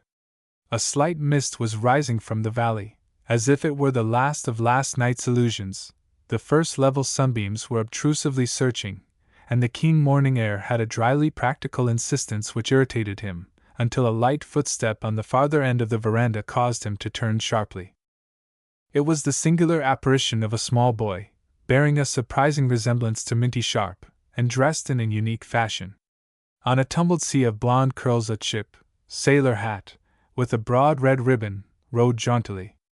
But here the nautical suggestion changed, as had the desire of becoming a pirate which induced it. A red shirt, with a white collar, and a yellow plaid ribbon tie, that also recalled Minty Sharp, lightly turned the suggestion of his costume to mining. Short black velvet trousers, coming to his knee, and ostentatiously new short-legged boots, with visible straps like curling ears, completed the entirely original character of his lower limbs. Mainwaring, always easily gentle and familiar with children and his inferiors, looked at him with an encouraging smile. Richelieu, for it was he, advanced gravely and held out his hand, with the cameo ring apparent. Mainwaring, with equal gravity, shook it warmly, and removed his hat. Richelieu, keenly observant, did the same. "Is Jim Bradley out yet?" asked Richelieu, carelessly. "No, I think not. But I'm Frank Mainwaring. Will I do?" Richelieu smiled. The dimples, the white teeth, the dark, laughing eyes, were surely Minty's. "I'm Richelieu," he rejoined with equal candor. "Richelieu?" "Yes. That Frenchman, the Lord Cardinal, you know. Mars saw Forrest do him out in St. Louis." "Do him?" "Yes, in the theater." With a confused misconception of his meaning, Mainwaring tried to recall the historical dress of the great cardinal and fit it to the masquerader, if such he were, before him. But Richelieu relieved him by adding, "Richelieu Sharp." "Oh, that's your name," said Mainwaring cheerfully. "Then you're Miss Minty's brother." "I know her." "How jolly lucky!" They both shook hands again. Richelieu, eager to get rid of the burden of his sister's message, which he felt was in the way of free and easy intercourse with this charming stranger, looked uneasily towards the house. "I say," said Mainwaring, "if you're in a hurry you'd better go in there and knock. I hear someone stirring in the kitchen." Richelieu nodded, but first went back to the steps of the veranda, picked up a small blue knotted handkerchief, apparently containing some heavy objects, and repassed Mainwaring. "What? Have you cut it, Richelieu, with your valuables? What have you got there?" "Specimens," said Richelieu shortly, and vanished. He returned presently. "Well, Cardinal, did you see anybody?" asked Mainwaring. "Mrs. Bradley, but Jim's over to the mill. I'm going there." "Did you see Miss Macy?" continued Mainwaring, carelessly. "Lou? Lou, well, yes. No, she's philandering with Captain Grayson." "Philandering with Grayson?" echoed Mainwaring in wonder. "Yes, on horseback on the ridge." "You mean she's riding out with with Captain Grayson?" "Yes, ridin' and philanderin'," persisted Richelieu. "And what do you call philandering?" "Well, I reckon you and she oughter know," returned Richelieu, with a precocious air. "Certainly," said Mainwaring, with a faint smile. Richelieu really was like Minty. There was a long silence. This young Englishman was becoming exceedingly uninteresting. Richelieu felt that he was gaining neither profit nor amusement, and losing time. "I'm going," he said. "Good morning," said Mainwaring, without looking up. Richelieu picked up his specimens, thoroughly convinced of the stranger's glittering deceitfulness, and vanished. It was nearly 8 o'clock when Mrs. Bradley came from the house. She apologized, with a slightly distrait smile, for the tardiness of the household. "Mr. Bradley stayed at the mill all night, and will not be here until breakfast, when he brings your friend Mr. Richardson with him." Mainwaring scarcely repressed a movement of impatience. "Who arrives early? It's unfortunate that Miss Sharp can't come today." In his abstraction, Mainwaring did not notice that Mrs. Bradley slightly accented Minty's formal appellation, and said carelessly, "Oh, that's why her brother came over here so early." "Did you see him?"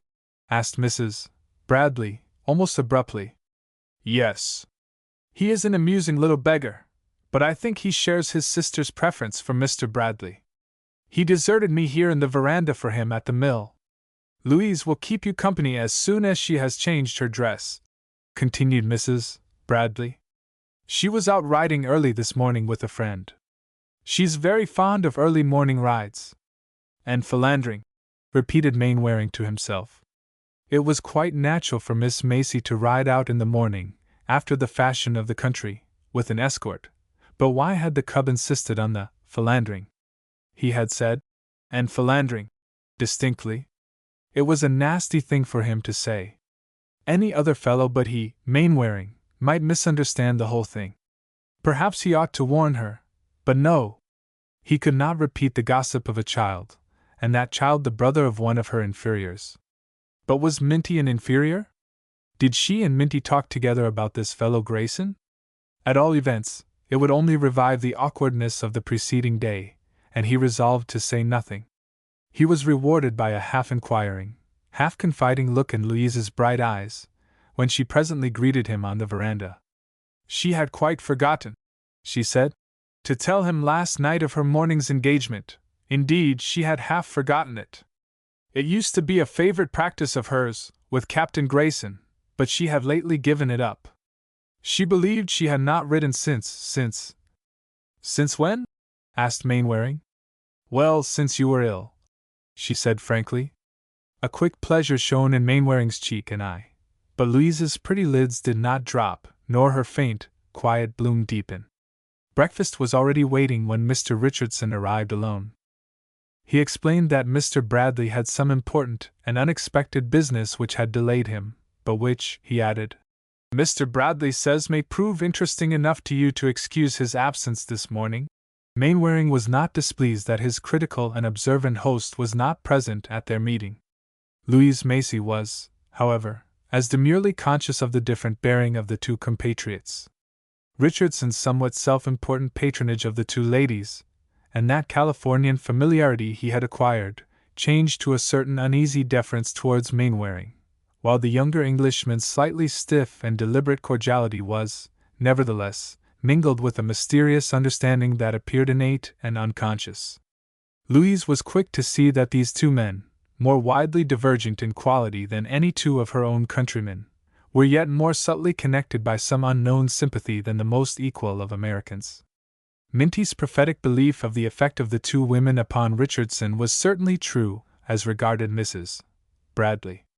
The banker, a large material nature, was quickly fascinated by the demure, puritanic graces of that lady, and was inclined to exhibit a somewhat broad and ostentatious gallantry that annoyed Mainwaring. When they were seated alone on the veranda, which the ladies had discreetly left to them, Richardson said, "Odd I didn't hear of Bradley's wife before. She seems a spicy, pretty, comfortable creature.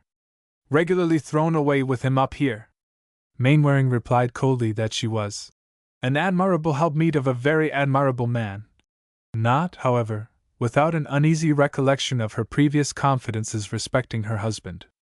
"They have been most thoroughly good and kind to me. My own brother and sister could not have done more. And certainly not with better taste or delicacy," he added markedly.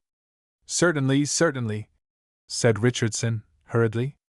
I wrote to Lady Mainwaring that you were taken capital care of by some very honest people, and that Lady Mainwaring already knows what I think of them, and what she owes to their kindness, said Mainwaring dryly.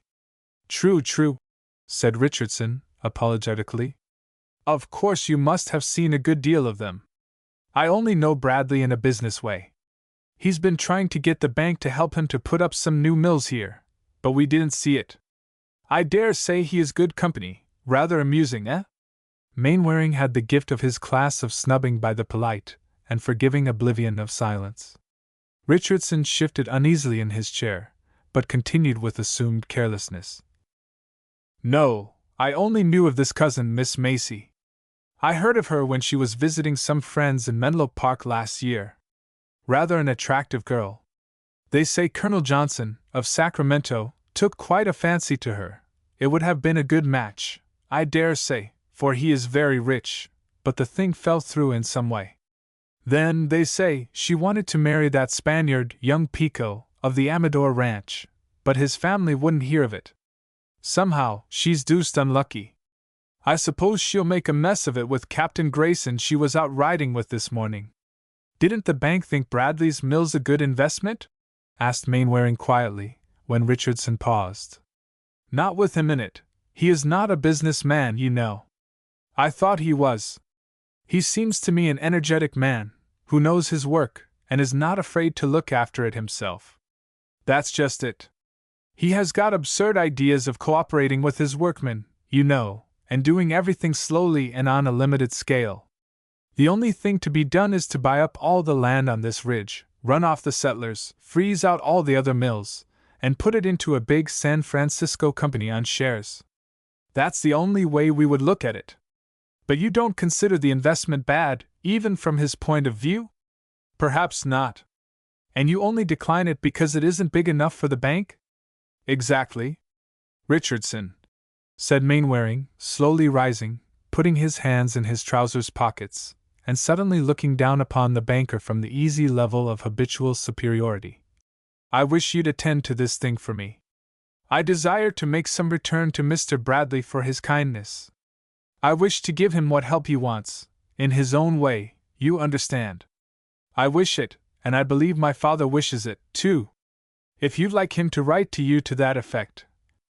By no means, it's not at all necessary, said Richardson, dropping with equal suddenness into his old-world obsequiousness. I shall certainly do as you wish. It is not a bad investment, Mr. Mainwaring, and as you suggest, a very proper return for their kindness. And being here, it will come quite naturally for me to take up the affair again. And I say, Richardson.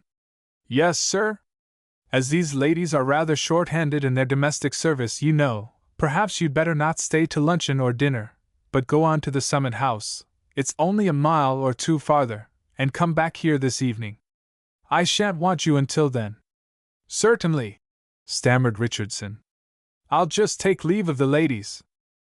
It's not at all necessary, said Mainwaring quietly. You would only disturb them in their household duties. I'll tell them what I've done with you, if they ask. You'll find your stick and hat in the passage, and you can leave the veranda by these steps.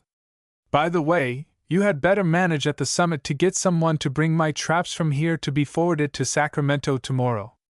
I'll want a conveyance, or a horse of some kind myself, for I've given up walking for a while, but we can settle about that tonight. Come early. Good morning?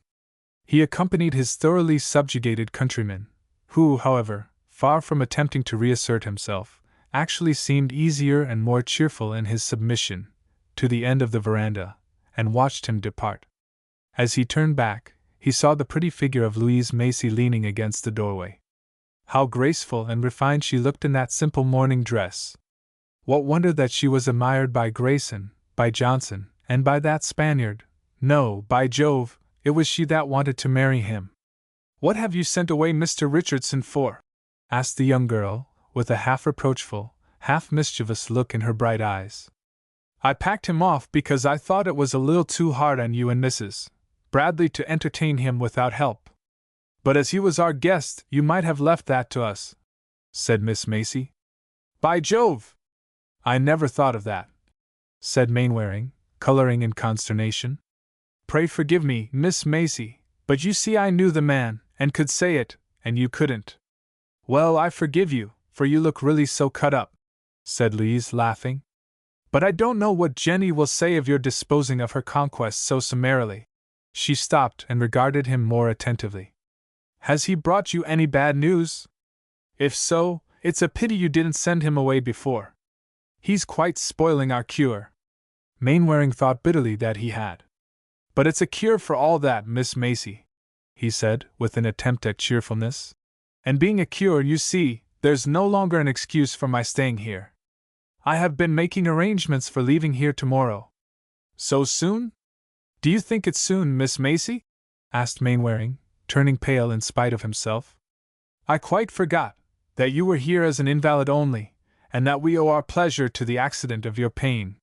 She spoke a little artificially, he thought, yet her cheeks had not lost their pink bloom, nor her eyes their tranquility. Had he heard Minty's criticism, he might have believed that the organic omission noticed by her was a fact. And now that your good work as Sister of Charity is completed, you'll be able to enter the world of gaiety again with a clear conscience, said Mainwaring, with a smile that he inwardly felt was a miserable failure.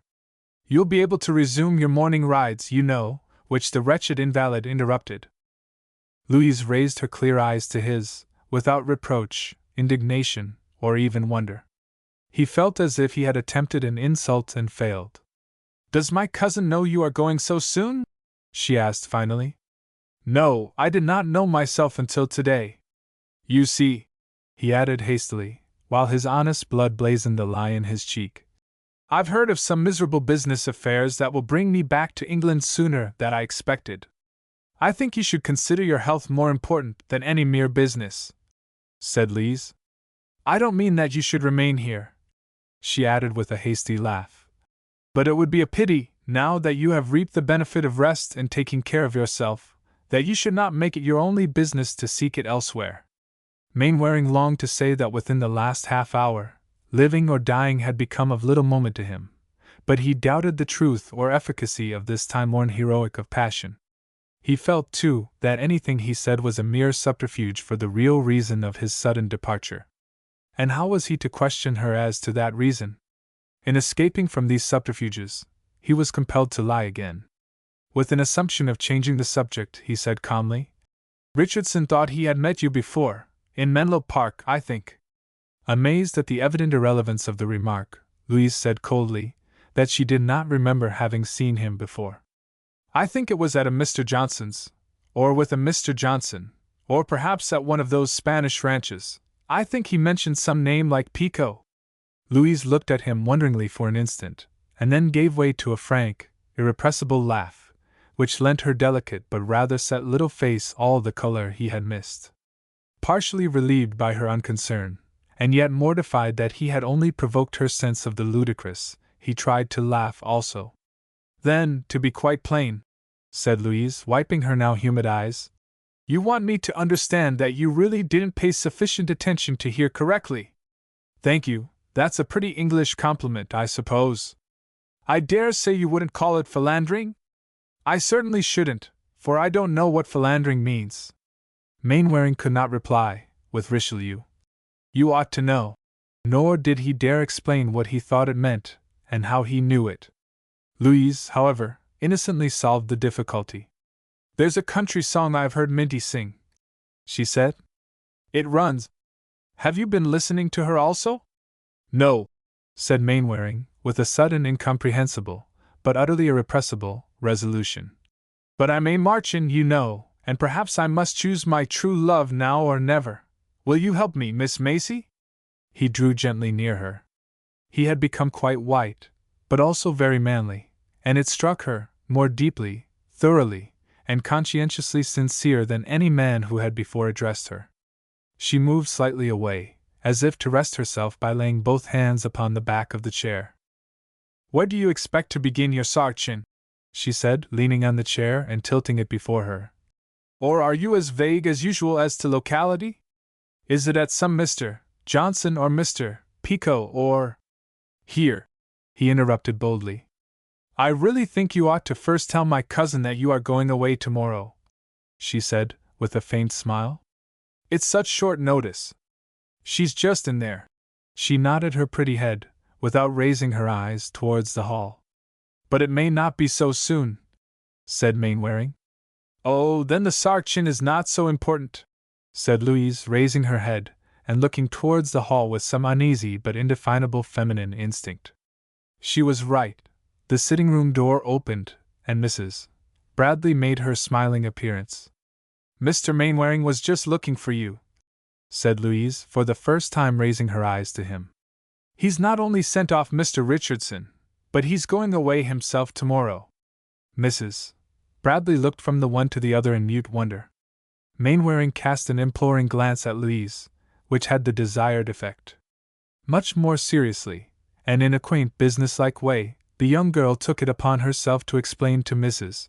Bradley that Richardson had brought the invalid some important news that would, unfortunately, not only shorten his stay in America, but even compel him to leave the Lookout sooner than he expected, perhaps tomorrow. Mainwaring thanked her with his eyes, and then turned to Mrs. Bradley. "Whether I go tomorrow or next day," he said with simple and earnest directness, "I intend, you know, to see you soon again, either here or in my own home in England. I do not know," he added with marked gravity, "that I have succeeded in convincing you that I have made your family already well known to my people, and that—" he fixed his eyes with a meaning look on Louise. "No matter when, or in what way, you come to them, your place is made ready for you. You may not like them, you know. The governor is getting to be an old man, perhaps too old for young Americans, but they will like you, and you must put up with that. My mother and sisters know Miss Macy as well as I do, and will make her one of the family." The conscientious earnestness with which these apparent conventionalities were uttered, and some occult quality of quiet conviction in the young man's manner, brought a pleasant sparkle to the eyes of Mrs. Bradley and Louise. "But," said Mrs. Bradley gaily, "our going to England is quite beyond our present wildest dreams. Nothing but a windfall, an unexpected rise in timber, or even the tabooed hotel speculation, could make it possible. But I shall take the liberty of trying to present it to Mr. Bradley tonight in some practical way that may convince even his critical judgment," said Mainwaring, still seriously. "It will be," he added more lightly, "the famous testimonial of my cure which I promise you. And you will find Mr. Bradley so skeptical that you will be obliged to defer your going," said Mrs. Bradley, triumphantly. "Come, Louise, we must not forget that we have still Mr. Mainwaring's present comfort to look after, that Minty has basely deserted us, and that we ourselves must see that the last days of our guests beneath our roof are not remembered for their privation." She led Louise away with a half-mischievous suggestion of maternal propriety, and left Mainwaring once more alone on the veranda. He had done it. Certainly she must have understood his meaning, and there was nothing left for him to do but to acquaint Bradley with his intentions tonight, and press her for a final answer in the morning. There would be no indelicacy then in asking her for an interview more free from interruption than this public veranda. Without conceit, he did not doubt what the answer would be. His indecision, his sudden resolution to leave her, had been all based upon the uncertainty of his own feelings, the propriety of his declaration, the possibility of some previous experience of hers that might compromise him. Convinced by her unembarrassed manner of her innocence, or rather satisfied of her indifference to Richardson's gossip, he had been hurried by his feelings into an unexpected avowal. Brought up in the perfect security of his own social position, and familiarly conscious, without vanity, of its importance and power in such a situation, he believed, without undervaluing Louise's charms or independence, that he had no one else than himself to consult. Even the slight uneasiness that still pursued him was more due to his habitual conscientiousness of his own intention than to any fear that she would not fully respond to it. Indeed, with his conservative ideas of proper feminine self-restraint, Louise's calm passivity and undemonstrative attitude were a proof of her superiority. Had she blushed overmuch, cried, or thrown herself into his arms, he would have doubted the wisdom of so easy a selection. It was true he had known her scarcely 3 weeks. If he chose to be content with that, His own accessible record of 3 centuries should be sufficient for her, and condone any irregularity. Nevertheless, as an hour slipped away and Louise did not make her appearance, either on the veranda or in the little sitting room off the hall, Mainwaring became more uneasy as to the incompleteness of their interview. Perhaps a faint suspicion of the inadequacy of her response began to trouble him, but he still fatuously regarded it rather as owing to his own hurried and unfinished declaration. It was true that he hadn't said half what he intended to say. It was true that she might have misunderstood it as the conventional gallantry of the situation, as, terrible thought, the light banter of the habitual love-making American, to which she had been accustomed. Perhaps even now she relegated him to the level of Grayson, and this accounted for her singular impassiveness. An impassiveness that certainly was singular now he reflected upon it, that might have been even contempt. The last thought pricked his deep conscientiousness. He walked hurriedly up and down the veranda, and then, suddenly re-entering his room, took up a sheet of notepaper and began to write to her. "Can you grant me a few moments' interview alone? I cannot bear you should think that what I was trying to tell you when we were interrupted was prompted by anything but the deepest sincerity and conviction, or that I am willing it should be passed over lightly by you or be forgotten.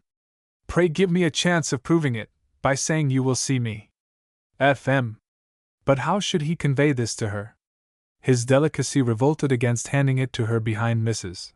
Bradley's back, or the prestidigitation of slipping it into her lap or under her plate before them at luncheon.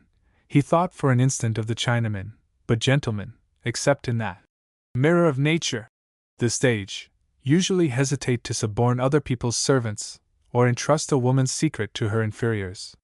He remembered that Louise's room was at the farther end of the house, and its low window gave upon the veranda, and was guarded at night by a film of white and blue curtains that were parted during the day, to allow a triangular revelation of a pale blue and white draped interior. Mainwaring reflected that the low inside window ledge was easily accessible from the veranda, would afford a capital lodgment for the note, and be quickly seen by the fair occupant of the room on entering. He sauntered slowly past the window. The room was empty, the moment propitious. A slight breeze was stirring the blue ribbons of the curtain. It would be necessary to secure the note with something. He returned along the veranda to the steps, where he had noticed a small irregular stone lying, which had evidently escaped from Richelieu's bag of treasure specimens, and had been overlooked by that ingenuous child. It was of a pretty peacock blue color, and, besides securing a paper, would be sure to attract her attention. He placed his note on the inside ledge, and the blue stone atop, and went away with a sense of relief. Another half-hour passed without incident. He could hear the voices of the 2 women in the kitchen and dining room. After a while they appeared to cease, and he heard the sound of an opening door. It then occurred to him that the veranda was still too exposed for a confidential interview, and he resolved to descend the steps, pass before the windows of the kitchen where Louise might see him, and penetrate the shrubbery, where she might be induced to follow him. They would not be interrupted nor overheard there.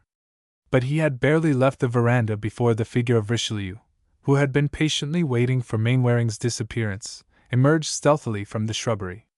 He had discovered his loss on handing his fire essays to the good-humored Bradley for later examination, and he had retraced his way, step by step, looking everywhere for his missing stone with the unbounded hopefulness, lazy persistency, and lofty disregard for time and occupation known only to the genuine boy.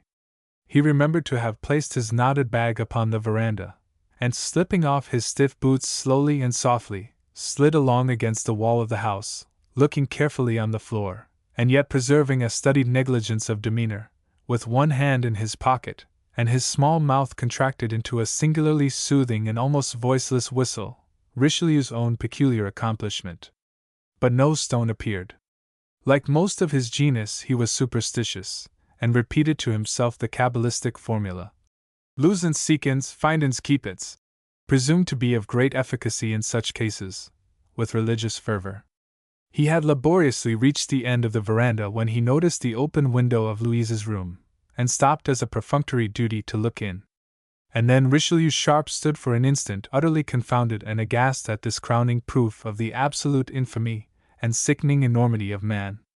There was his stone, his, Richelieu's, own specimen, carefully gathered by himself and none other, and now stolen, abstracted, skyogled, smouged, hooked by this rotten, skunkified, long-legged, splay-footed, ha-slogan, nigger-toothed, ornery despot, and, worse than all, actually made to do infamous duty as a love token, a candy gift, a philanderin box, to his, Richelieu's, girl, for Louise belonged to that innocent and vague outside seraglio of Richelieu's boyish dreams, and put atop of a letter to her. And Providence permitted such an outrage. What was he, Richelieu, sent to school for, and organized wickedness in the shape of guerrilla Injuns like this allowed to ride high horses rampant over California? He looked at the heavens in mute appeal. And then, Providence not immediately interfering, he thrust his own small arm into the window, regained his priceless treasure, and fled swiftly. A fateful silence ensued. The wind slightly moved the curtain outward, as if in a playful attempt to follow him, and then subsided. A moment later, apparently reinforced by other winds, or sympathizing with Richelieu, it lightly lifted the unlucky missive and cast it softly from the window. But here another wind, lying in wait, caught it cleverly, and tossed it, in a long curve, into the abyss. For an instant it seemed to float lazily, as on the mirrored surface of a lake, until, turning upon its side, it suddenly darted into utter oblivion. When Mainwaring returned from the shrubbery, he went softly to the window. The disappearance of the letter and stones satisfied him of the success of his stratagem, and for the space of 3 hours relieved his anxiety. But at the end of that time, finding no response from Louise, his former uneasiness returned. Was she offended, or, the first doubt of her acceptance of him crossed his mind. A sudden and inexplicable sense of shame came upon him. At the same moment, he heard his name called from the steps, turned, and beheld Minty. Her dark eyes were shining with a pleasant light, and her lips parted on her white teeth with a frank, happy smile. She advanced and held out her hand. He took it with a mingling of disappointment and embarrassment. "You're wondering why I kem on here, arter I sent word this morning that I calculated not to come. Well, 'twixt then and now suthin' has happened. We've had fine doin's over at our house, you bet. Pop don't know which end he's standin' on, and I reckon that for about 10 minutes I didn't know my own name. But soon I got fairly hold o' the whole thing, and had it put straight in my mind. I says to myself, Minty Sharp, says I, the first thing for you to do now is to put on your bonnet and shawl, and traps over to Jim Bradley's and help them 2 women folks get dinner for themselves and that sick stranger. And," continued Minty, throwing herself into a chair and fanning her glowing face with her apron, "here I am." "But you have not told me what has happened," said Mainwaring, with a constrained smile and an uneasy glance towards the house. "That's so," said Minty, with a brilliant laugh. "I clean forgot the whole gist of the thing. Well, we're rich folks now, over thar on Barren Ledge. That oney brother of mine, Richelieu, hez taken some of his specimens over to Jim Bradley to be tested.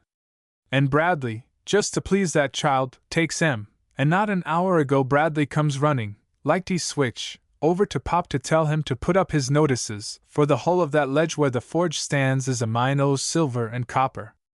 Afore ye knew it, lordy, half the folks out of the summit and the mill was scattered down thar all over it. Richardson, that stranger easy knows you, kem thar too with Jim, and he allows, ef Bradley's essay is right, it's worth more than $100,000 easy it stands." "I suppose I must congratulate you, Miss Sharp," said Mainwaring with an attempt at interest, but his attention still preoccupied with the open doorway. "Oh, they know all about it," said Minty, following the direction of his abstracted eyes with a slight darkening of her own. "I jest kem out o' the kitchen the other way, and Jim sent 'em a note, but I allowed I'd tell you myself. 'Specially easy you are going away tomorrow." "Who said I was going away tomorrow?" asked Mainwaring uneasily. "Lou Macy." "Ah, she did? But I may change my mind, you know," he continued, with a faint smile. Minty shook her curls decisively. "I reckon she knows," she said dryly. "She's got law and gospel for what she says. But here she comes. Ask her. Look here, Lou," she added, as the two women appeared at the doorway, with a certain exaggeration of congratulatory manner that struck Mainwaring as being as artificial and disturbed as his own. "Didn't Sir Francis Ure say he was going tomorrow?" "That's what I understood," returned Louise, with cold astonishment, letting her clear indifferent eyes fall upon Mainwaring. "I do not know that he has changed his mind. Unless, as Miss Sharp is a great capitalist now, she is willing to use her powers of persuasion," added Mrs. Bradley, with a slight acidulous pointing of her usual prim playfulness. "I reckon Minty Sharp's the same easy jalouse was, unless more so," returned Minty, with an honest egotism that carried so much conviction to the hearer as to condone its vanity. "But I kem here to do a day's work, gals, and I allow to pitch in and do it, and not sit here swappin' compliments, and keeping him from packin' his duds. Onless—" She stopped, and looked around at the uneasy, unsympathetic circle with a faint tremulousness of lip that belied the brave black eyes above it. "Unless I'm in your way." The two women sprang forward with a feminine bewildering excess of protestation, and Mainwaring, suddenly pierced through his outer selfish embarrassment to his more honest depths, stammered quickly. "Look here, Miss Sharp, if you think of running away again, after having come all the way here to make us share the knowledge of your good fortune and your better heart, by Jove! I'll go back with you." But here the two women effusively hurried her away from the dangerous proximity of such sympathetic honesty, and a moment later Mainwaring heard her laughing voice, as of old, ringing in the kitchen. And then, as if unconsciously responding to the significant common sense that lay in her last allusion to him, he went to his room and grimly began his packing. He did not again see Louise alone. At their informal luncheon the conversation turned upon the more absorbing topic of the Sharps' discovery, its extent, and its probable effect upon the fortunes of the locality. He noticed, abstractedly, that both Mrs. Bradley and her cousin showed a real or assumed skepticism of its value. This did not disturb him greatly, except for its intended check upon Minty's enthusiasm. He was more conscious, perhaps, with a faint touch of mortified vanity, that his own contemplated departure was of lesser importance than this local excitement. Yet, in his growing conviction that all was over, if, indeed, it had ever begun, between himself and Louise, he was grateful to this natural diversion of incident which spared them both an interval of embarrassing commonplaces. And with the suspicion of some indefinable insincerity, either of his own or Louise's, haunting him, Minty's frank heartiness and outspoken loyalty gave him a strange relief. It seemed to him as if the clear, cool breath of the forest had entered with her homely garments, and the steadfast truth of nature were incarnate in her shining eyes. How far this poetic fancy would have been consistent, or even coexistent with any gleam of tenderness or self-forgetfulness in Louise's equally pretty orbs, I leave the satirical feminine reader to determine. It was late when Bradley at last returned, bringing further and more complete corroboration of the truth of Sharp's good fortune. Two experts had arrived, one from Pine Flat and another from the summit, and upon this statement Richardson had offered to purchase an interest in the discovery that would at once enable the blacksmith to develop his mine. "I shouldn't wonder, Mainwaring," he added cheerfully, "if he'd put you into it, too, and make your eternal fortune. With larks falling from the skies all round you, it's a pity you couldn't get put into something," said Mrs. Bradley, straightening her pretty brows. "I'm not a gold miner, my dear," said Bradley, pleasantly. "Nor a gold finder," returned his wife, with a cruel little depression of her pink nostrils. "But you can work all night in that stupid mill and then," she added in a low voice, to escape Minty's attention, "spend the whole of the next day examining and following up a boy's discovery that his own relations had been too lazy and too ignorant to understand and profit by. I suppose that next you will be hunting up a site on the other side of the canyon, where somebody else can put up a hotel and ruin your own prospects." A sensitive shadow of pain quickly dimmed Bradley's glance, not the first or last time evidently, for it was gradually bringing out a background of sadness in his intelligent eyes. But the next moment he turned kindly to Mainwaring, and began to deplore the necessity of his early departure, which Richardson had already made known to him with practical and satisfying reasons.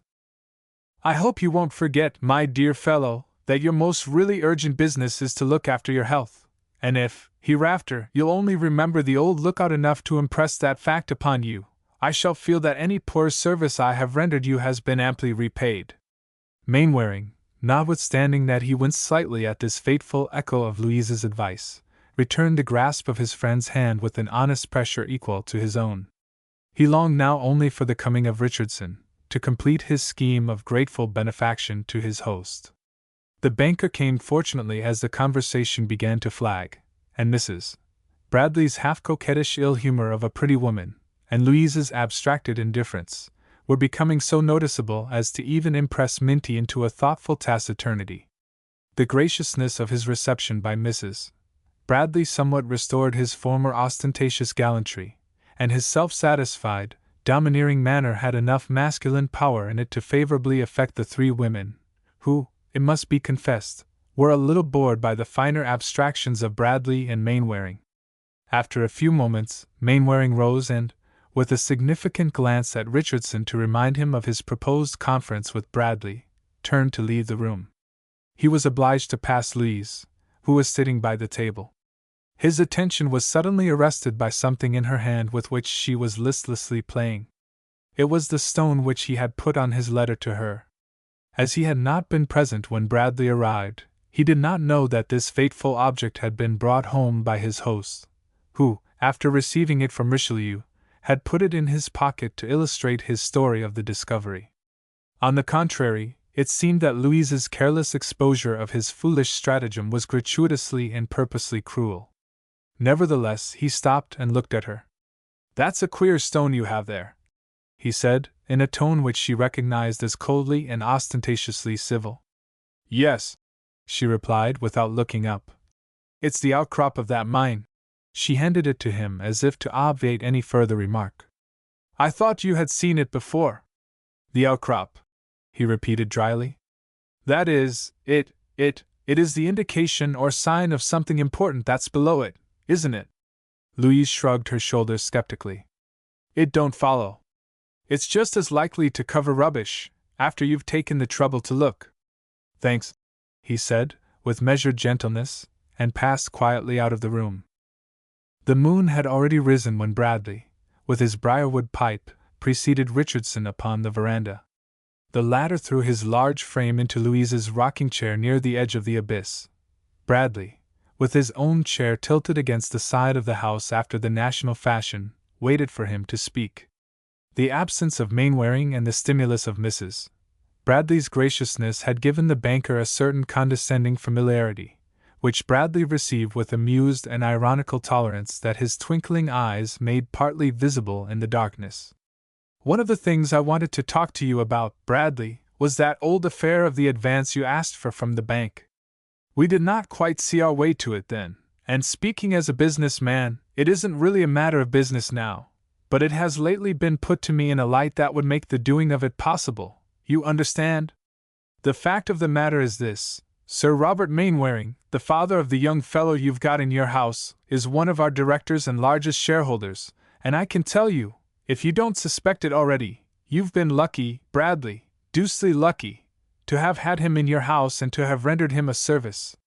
He's the heir to one of the largest landed estates in his country, one of the oldest county families, and will step into the title some day. But, ahem!" he coughed patronizingly. "You knew all that? No? Well, that charming wife of yours, at least, does, for she's been talking about it. Gad, Bradley, it takes those women to find out anything of that kind, eh?" The light in Bradley's eyes and his pipe went slowly out together. "Then we'll say that affair of the advance is as good as settled. It's Sir Robert's wish, you understand, and this young fellow's wish, and if you'll come down to the bank next week we'll arrange it for you. I think you'll admit they're doing the handsome to you and yours. And therefore," he lowered his voice confidentially, "you'll see, Bradley, that it will only be the honorable thing in you, you know, to look upon the affair as finished, and in fact to do all you can." He drew his chair closer.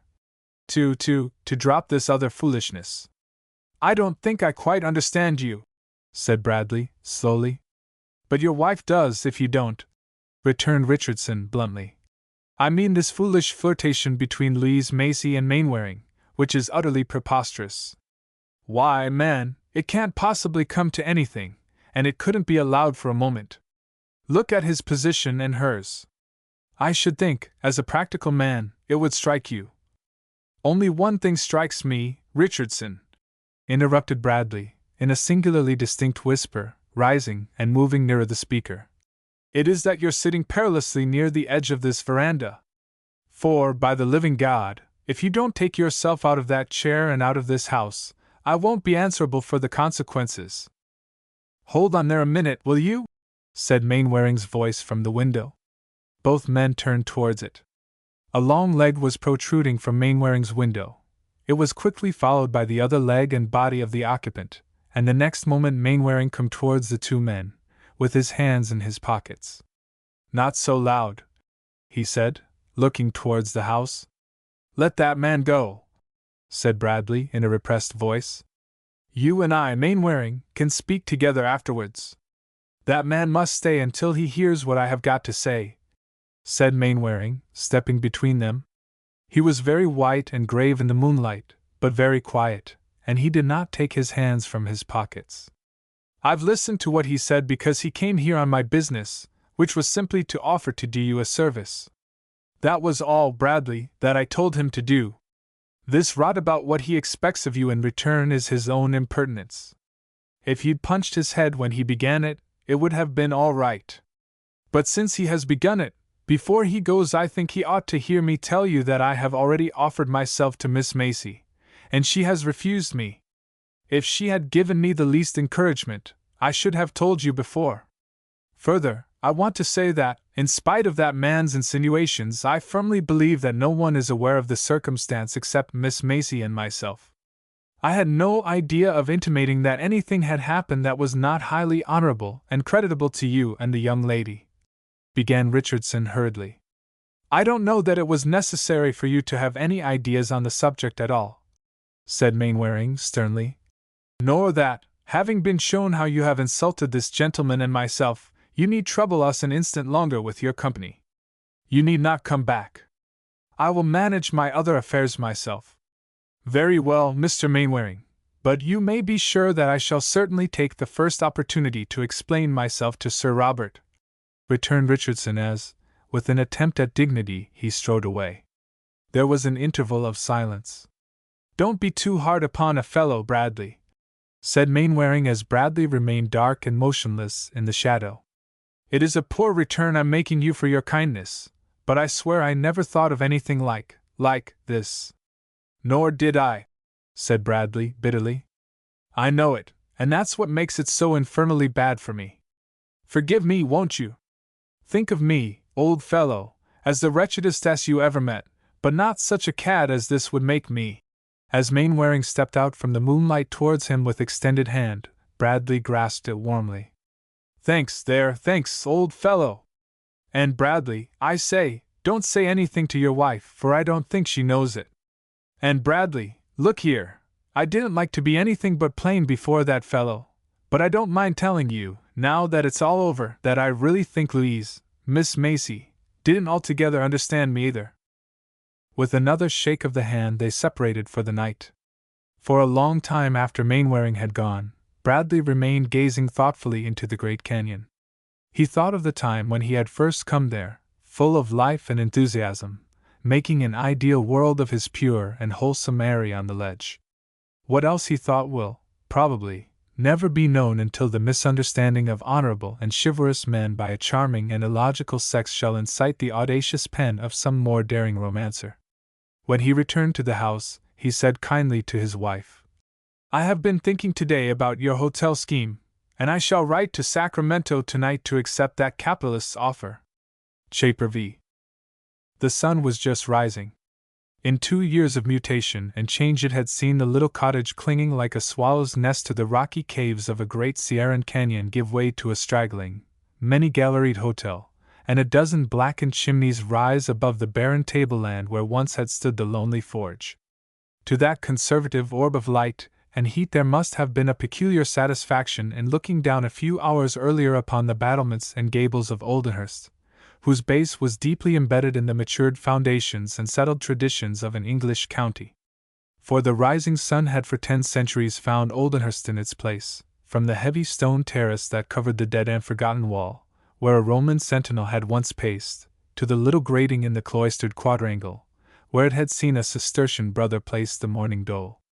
It had daily welcomed the growth of this vast and picturesque excrescence of the times. It had smiled every morning upon this formidable yet quaint incrustation of power and custom, ignoring, as Oldenhurst itself had ignored, the generations who possessed it, the men who built it, the men who carried it with fire and sword, the men who had lied and cringed for it, the king who had given it to a favorite, the few brave hearts who had died for it in exile, and the one or two who had bought and paid for it. For Oldenhurst had absorbed all these and more until it had become a story of the past, incarnate in stone, greenwood, and flower. It had even drained the lifeblood from adjacent hamlets, repaying them with tumuli growths like its own, in the shape of purposeless lodges, quaintly incompetent hospitals and schools, and churches where the inestimable blessing and knowledge of its gospel were taught and fostered. Nor had it dealt more kindly with the gentry within its walls, sending some to the scaffold, pillorying others in infamous office, reducing a few to poverty, and halting its later guests with gout and paralysis. It had given them in exchange the dubious immortality of a portrait gallery, from which they stared with stony and equal resignation. It had preserved their useless armor and accoutrements. It had set up their marble effigies in churches or laid them in cross-legged attitudes to trip up the unwary, until in death, as in life, they got between the congregation and the truth that was taught there. It had allowed an Oldenhurst crusader, with a broken nose like a pugilist, on the strength of his having been twice to the Holy Land, to hide the beautifully illuminated word from the lowlier worshipper on the humbler benches. It had sent an iconoclastic bishop of the Reformation to a nearer minster to ostentatiously occupy the place of the consecrated image he had overthrown. Small wonder that crowding the Oldenhurst retainers gradually into smaller space, with occasional Sabbath glimpses of the living rulers of Oldenhurst already in railed-off exaltation, it had forced them to accept Oldenhurst as a synonym of eternity, and left the knowledge of a higher power to what time they should be turned out to their longer sleep under the tender grass of the beautiful outer churchyard. And even so, while every stone of the pile of Oldenhurst and every tree in its leafy park might have been eloquent with the story of vanity, selfishness, and unequal justice, it had been left to the infinite mercy of nature to seal their lips with a spell of beauty that left mankind equally dumb.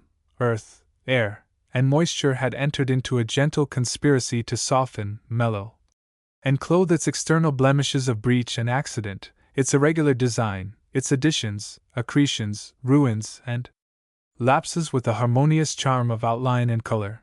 Poets, romancers, and historians had equally conspired to illuminate the dark passages and uglier inconsistencies of its interior life with the glamour of their own fancy. The fragment of menacing keep, with its choked oubliettes, became a bower of tender ivy. The grim story of its crimes, properly edited by a contemporary bard of the family, passed into a charming ballad. Even the superstitious darkness of its religious house had escaped through fallen roof and shattered wall, leaving only the foliated and sun-pierced screen of front, with its rose window and pinnacle of cross behind. Pilgrims from all lands had come to see it. Fierce republicans had crossed the seas to gaze at its medieval outlines, and copy them in wood and stucco on their younger soil. Politicians had equally pointed to it as a convincing evidence of their own principles and in refutation of each other, and it had survived both. For it was this belief in its own perpetuity that was its strength and weakness.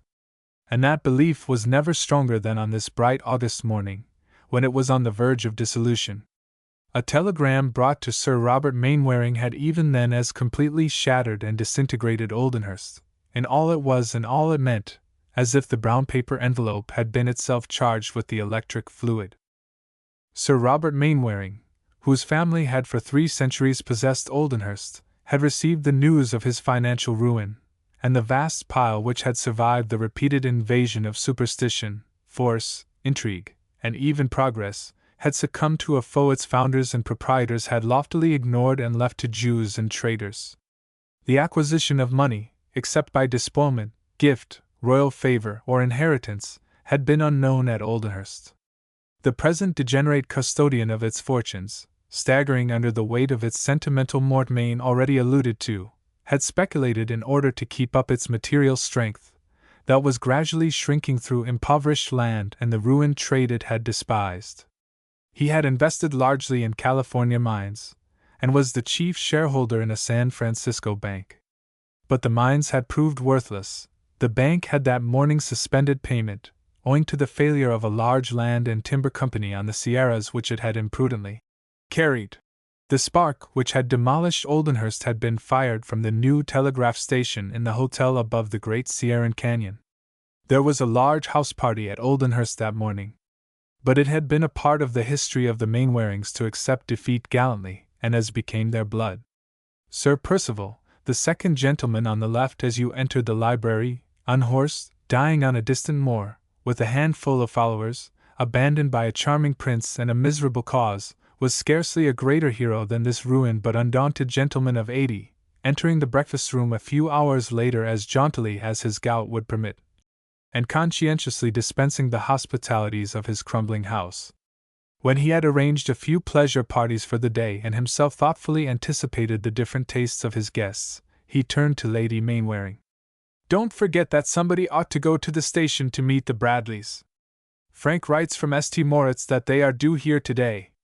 Lady Mainwaring glanced quickly at her husband, and said sotto voce, "Do you think they'll care to come now? They probably have heard all about it." "Not how it affects me," returned Sir Robert in the same tone. "And as they might think that because Frank was with them on that California mountain we would believe it had something to do with Richardson involving the bank and that wretched company, we must really insist upon their coming." "Bradley," echoed the Hon. Captain Fitzharry, overhearing the name during a late forage on the sideboard. "Bradley, there was an awfully pretty American at Biarritz, traveling with a cousin, I think, a Miss Mason or Macy. Those sort of people, you know, who have a companion as pretty as themselves, bring you down with the other barrel if one misses, eh? Very clever, both of them, and hardly any accent. Mr. Bradley was a very dear friend of Frank's, and most kind to him," said Lady Mainwaring gravely. "Didn't know there was a Mr. Bradley, really. He didn't come to the fore, then," said the unabashed captain. "Deuced hard to follow up those American husbands. And their wives wouldn't thank you if you did," said Lady Griselda Armiger, with a sweet smile. "If it is the Mrs. Bradley I mean," said Lady Canterbridge from the lower end of the table, looking up from her letter, "who looks a little like Mrs. Summertree, and has a pretty cousin with her who has very good frocks, I'm afraid you won't be able to get her down here. She's booked with engagements for the next 6 weeks. She and her cousin made all the running at Grigsby Royal, and she has quite deposed that other American beauty in North Foreland's good graces. She regularly affiches him, and it is piteous to see him follow her about. No, my dear, I don't believe they'll come to any one of less rank than a marquis. If they did, I'm sure Canterbridge would have had them at Buckenthorpe already. I wonder if there was ever anything in Frank's admiration of this Miss Macy?" said Lady Mainwaring a few moments later, lingering beside her husband in his study. "I really don't know," said Sir Robert abstractedly. His letters were filled with her praises, and Richardson thought. "Pray don't mention that man's name again," said Lady Mainwaring, with the first indication of feeling she had shown. "I shouldn't trust him." "But why do you ask?"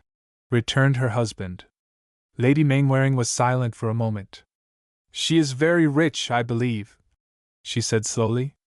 "At least, Frank writes that some neighbors of theirs whom he met in the Engadine told him they had sold the site of that absurd cottage where he was ill for some extravagant sum. My dear Geraldine," said the old man, affectionately, taking his wife's hand in his own, that now for the first time trembled. "If you have any hope based upon what you are thinking of now, let it be the last and least. You forget that Paget told us that with the best care he could scarcely ensure Frank's return to perfect health. Even if God in His mercy spared him long enough to take my place, what girl would be willing to tie herself to a man doomed to sickness and poverty? Hardly the one you speak of, my dear." Lady Canterbridge proved a true prophet. "Mrs. Bradley and Miss Macy did not come," regretfully alleging a previous engagement made on the continent with the Duke of Northumberland and the Marquis of Dungeness. But the unexpected and apocryphal husband did arrive. I myself have not seen my wife and cousin since I returned from my visit to your son in Switzerland. I am glad they were able to amuse themselves without waiting for me at a London hotel, though I should have preferred to have met them here. Sir Robert and Lady Mainwaring were courteous, but slightly embarrassed. Lady Canterbridge, who had come to the station in bored curiosity, raised her clear blue eyes to his. He did not look like a fool, a complaisant or fashionably cynical husband, this well-dressed, well-mannered, but quietly and sympathetically observant man. Did he really care for his selfish wife? Was it perfect trust or some absurd transatlantic custom? She did not understand him. It wearied her, and she turned her eyes indifferently away. Bradley, a little irritated, he knew not why, at the scrutiny of this tall, handsome, gentlemanly-looking woman, who, however, in spite of her broad shoulders and narrow hips possessed a refined amiability superior to mere womanliness of outline, turned slightly towards Sir Robert. Lady Canterbridge, Frank's cousin, explained Sir Robert, hesitatingly, as if conscious of some vague awkwardness. Bradley and Lady Canterbridge both bowed. Possibly the latter's salutation was the most masculine, and Bradley, eventually forgetting her presence, plunged into an earnest, sympathetic, and intelligent account of the condition in which he found the invalid at St. Moritz. The old man at first listened with an almost perfunctory courtesy and a hesitating reserve, but as Bradley was lapsing into equal reserve and they drove up to the gates of the quadrangle, he unexpectedly warmed with a word or two of serious welcome. Looking up with a half-unconscious smile, Bradley met Lady Canterbridge's examining eyes. The next morning, finding an opportunity to be alone with him, Bradley, with a tactful mingling of sympathy and directness, informed his host that he was cognizant of the disaster that had overtaken the bank, and delicately begged him to accept any service he could render him. "Pardon me," he said, "if I speak as plainly to you as I would to your son. My friendship for him justifies an equal frankness to any one he loves, but I should not intrude upon your confidence if I did not believe that my knowledge and assistance might be of benefit to you.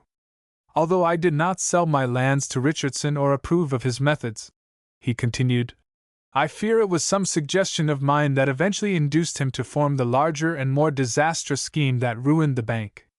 So you see," he added lightly, "I claim a right to offer you my services." Touched by Bradley's sincerity and discreet intelligence, Sir Robert was equally frank. During the recital of his Californian investments, a chronicle of almost fatuous speculation and imbecile enterprise, Bradley was profoundly moved at the naive ignorance of business and hopeless ingenuousness of this old habitué of a cynical world and an intriguing and insincere society, to whom no scheme had been too wild for acceptance. As Bradley listened with a half-saddened smile to the grave visions of this aged enthusiast, he remembered the son's unsophisticated simplicity. What he had considered as the boyishness of immaturity was the taint of the utterly unpractical Mainwaring blood.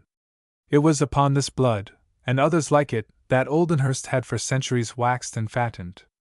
Bradley was true to his promise of assistance, and with the aid of 2 or 3 of his brother millionaires, whose knowledge of the resources of the locality was no less powerful and convincing than the security of their actual wealth, managed to stay the immediate action of the catastrophe until the affairs of the Sierran Land and Timber Company could be examined and some plan of reconstruction arranged.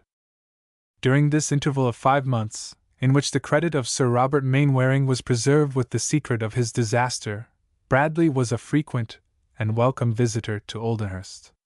Apart from his strange and chivalrous friendship for the Mainwarings, which was as incomprehensible to Sir Robert as Sir Robert's equally eccentric and quixotic speculations had been to Bradley, he began to feel a singular and weird fascination for the place. A patient martyr in the vast London house he had taken for his wife and cousin's amusement, he loved to escape the loneliness of its autumn solitude, or the occasional greater loneliness of his wife's social triumphs. The handsome, thoughtful man who sometimes appeared at the foot of his wife's table or melted away like a well-bred ghost in the hollow emptiness of her brilliant receptions, piqued the languid curiosity of a few. A distinguished personage, known for his tactful observance of convenances that others forgot, had made a point of challenging this gentlemanly apparition, and had followed it up with courteous civilities, which led to exchange of much respect but no increase of acquaintance. He had even spent a week at Buckenthorpe, with Canterbridge in the coverts and Lady Canterbridge in the music-room and library. He had returned more thoughtful, and for some time after was more frequent in his appearances at home, and more earnest in his renewed efforts to induce his wife to return to America with him. "You'll never be happy anywhere but in California, among those common people," she replied. "And while I was willing to share your poverty there," she added dryly, "I prefer to share your wealth among civilized ladies and gentlemen. Besides," she continued, "we must consider Louise. She is as good as engaged to Lord Dunshunner, and I do not intend that you shall make a mess of her affairs here as you did in California." It was the first time he had heard of Lord Dunshunner's proposals. It was the first allusion she had ever made to Louise and Mainwaring. Meantime, the autumn leaves had fallen silently over the broad terraces of Oldenhurst with little changes to the fortunes of the great house itself. The Christmas house party included Lady Canterbridge, whose husband was still detained at Hamburg in company with Dunshunner, and Bradley, whose wife and cousin lingered on the continent. He was slightly embarrassed when Lady Canterbridge turned to him one afternoon as they were returning from the lake and congratulated him abruptly upon Louise's engagement. "Perhaps you don't care to be congratulated," she said, as he did not immediately respond. "And you had as little to do with it as with that other? It is a woman's function." "What other?" echoed Bradley. Lady Canterbridge slightly turned her handsome head towards him as she walked unbendingly at his side. "Tell me how you managed to keep your absolute simplicity so fresh. Do you suppose it wasn't known at Oldenhurst that Frank had quite compromised himself with Miss Maisie over there?" "It certainly was not known over there," said Bradley curtly. "Don't be angry with me." Such an appeal from the tall, indifferent woman at his side, so confidently superior to criticism, and uttered in a low tone, made him smile, albeit uneasily. "I only meant to congratulate you," she continued carelessly. "Dunshunner is not a bad sort of fellow, and will come into a good property some day. And then, society is so made up of caprice, just now, that it is well for your wife's cousin to make the most of her opportunities while they last. She is very popular now, but next season—" Seeing that Bradley remained silent, she did not finish the sentence, but said with her usual abruptness, "Do you know a Miss Araminta Eulalie Sharp?" Bradley started. Could anyone recognize honest Minty in the hopeless vulgarity which this fine lady had managed to carelessly import into her name? His eye kindled. "She is an old friend of mine, Lady Canterbridge." "How fortunate! Then I can please you by giving you good news of her. She is the coming sensation. They say she is very rich, but quite one of the people, you know. In fact, she makes no scruples of telling you her father was a blacksmith, I think, and takes the dear old man with her everywhere. Fitzharry raves about her, and says her naivete is something too delicious. She is regularly in with some of the best people already. Lady Dungeness has taken her up, and North Foreland is only waiting for your cousin's engagement to be able to go over decently. Shall I ask her to Buckenthorpe? Come, now, as an apology for my rudeness to your cousin?" She was very womanly now in spite of her high collar, her straight back, and her tightly fitting jacket, as she stood there smiling. Suddenly, her smile faded, she drew her breath in quickly. She had caught a glimpse of his usually thoughtful face and eyes, now illuminated with some pleasant memory. "Thank you," he said smilingly, yet with a certain hesitation, as he thought of the lookout and Araminta Eulalie Sharp, and tried to reconcile them with the lady before him. "I should like it very much." "Then you have known Miss Sharp a long time?" continued Lady Canterbridge as they walked on. "While we were at the lookout she was our nearest neighbor. And I suppose your wife will consider it quite proper for you to see her again at my house," said Lady Canterbridge, with a return of conventional levity. "Oh, quite," said Bradley. They had reached the lone Norman arch side entrance to the quadrangle. As Bradley swung open the bolt-studded oaken door to let her pass, she said carelessly, "Then you are not coming in now?" "No, I shall walk a little longer." And I am quite forgiven? I am thanking you very much, he said, smiling directly into her blue eyes. She lowered them, and vanished into the darkness of the passage. The news of Minty's success was further corroborated by Sir Robert, who later that evening called Bradley into the study. Frank has been writing from Nice that he has renewed his acquaintance with some old Californian friends of yours, a Mr. and Miss Sharp. Lady Canterbridge says that they are well known in London to some of our friends, but I would like to ask you something about them. Lady Mainwaring was on the point of inviting them here when I received a letter from Mr. Sharp asking for a business interview. Pray, who is this Sharp? You say he writes for a business interview? Asked Bradley. Yes. Bradley hesitated for a moment, and then said quietly, Perhaps, then, I am justified in a breach of confidence to him, in order to answer your question. He is the man who has assumed all the liabilities of the Sierran Land and Timber Company to enable the bank to resume payment. But he did it on the condition that you were never to know it. For the rest, he was a blacksmith who made a fortune, as Lady Canterbridge will tell you. How very odd, how kind, I mean. I should like to have been civil to him on Frank's account alone. I should see him on business and be civil to him afterwards. Sir Robert received the American's levity with his usual seriousness. No, they must come here for Christmas. His daughter is Araminta Eulalie Sharp, said Bradley, in defiant memory of Lady Canterbridge. Sir Robert winced audibly. I shall rely on you, my dear boy, to help me make it pleasant for them, he said. Christmas came, but not Minty.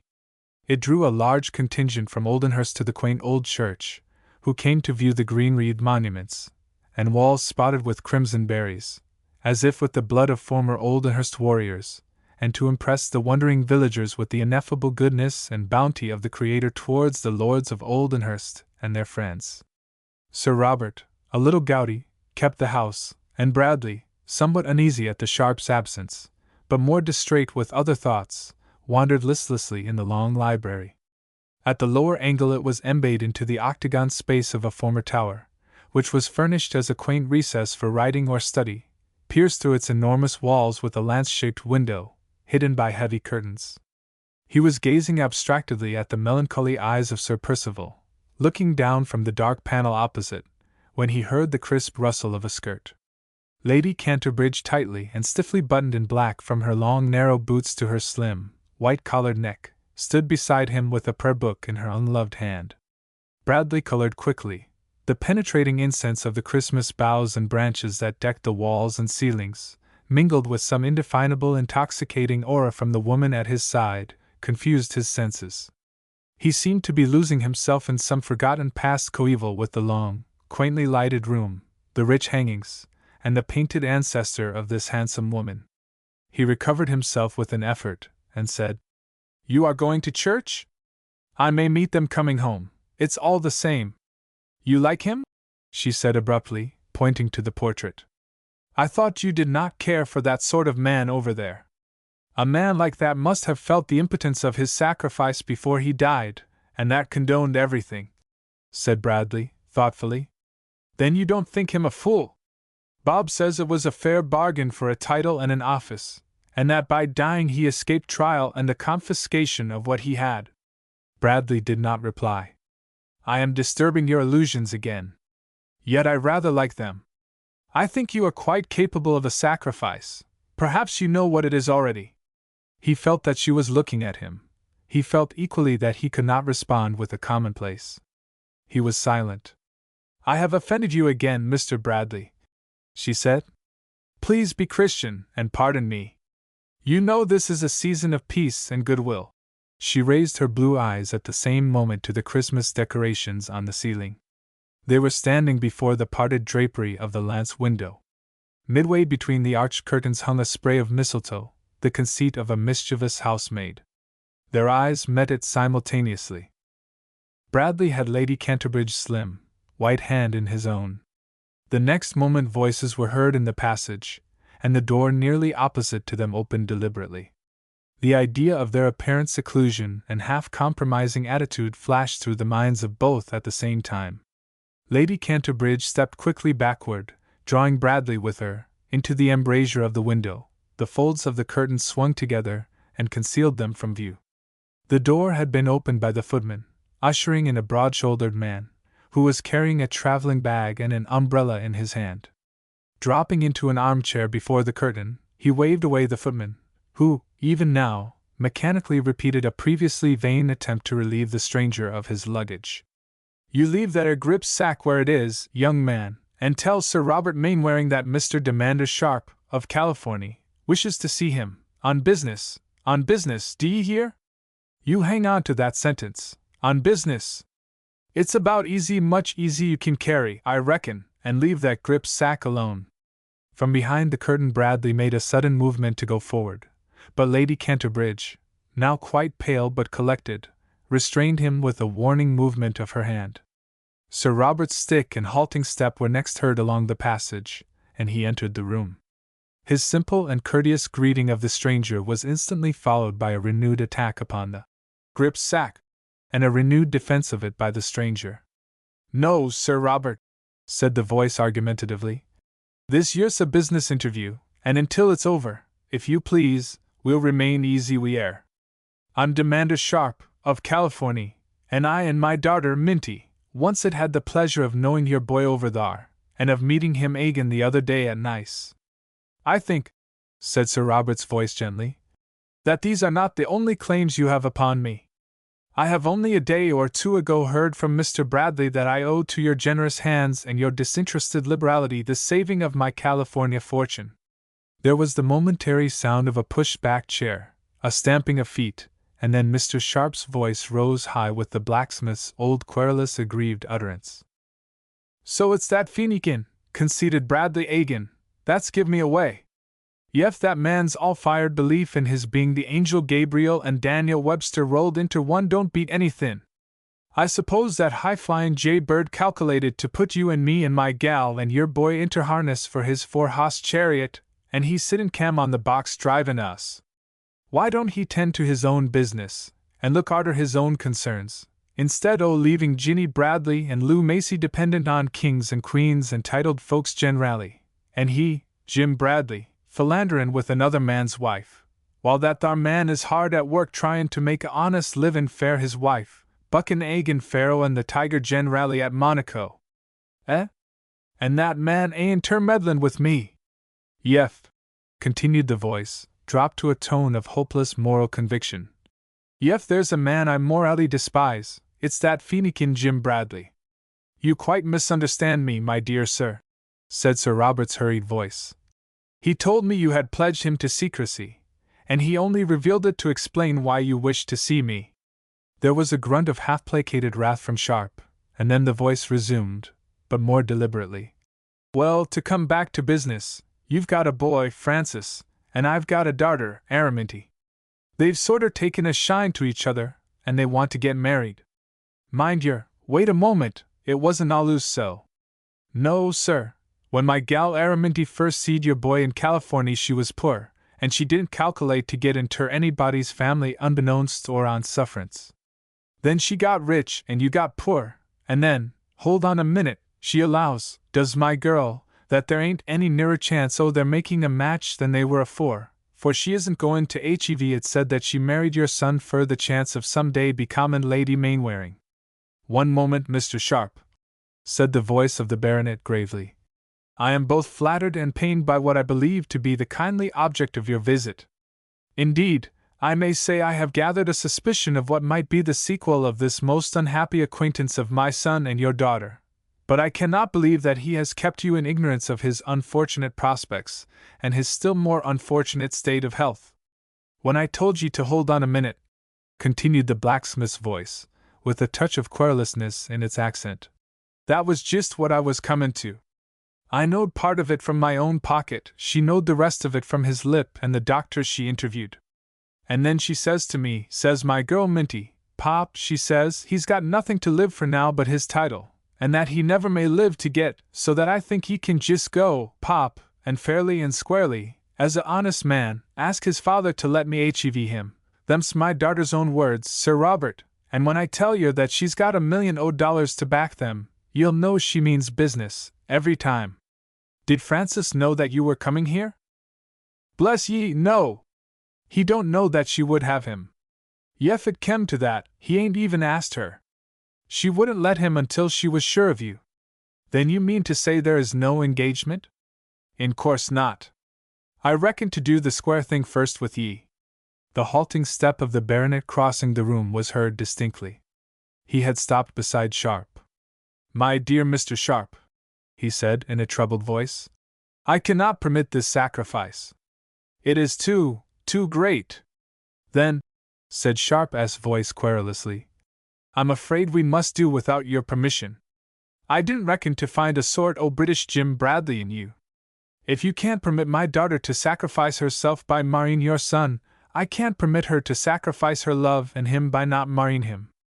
So I reckon this year interview is over. I am afraid we are both old fools, Mr. Sharp, but we will talk this over with Lady Mainwaring. Come.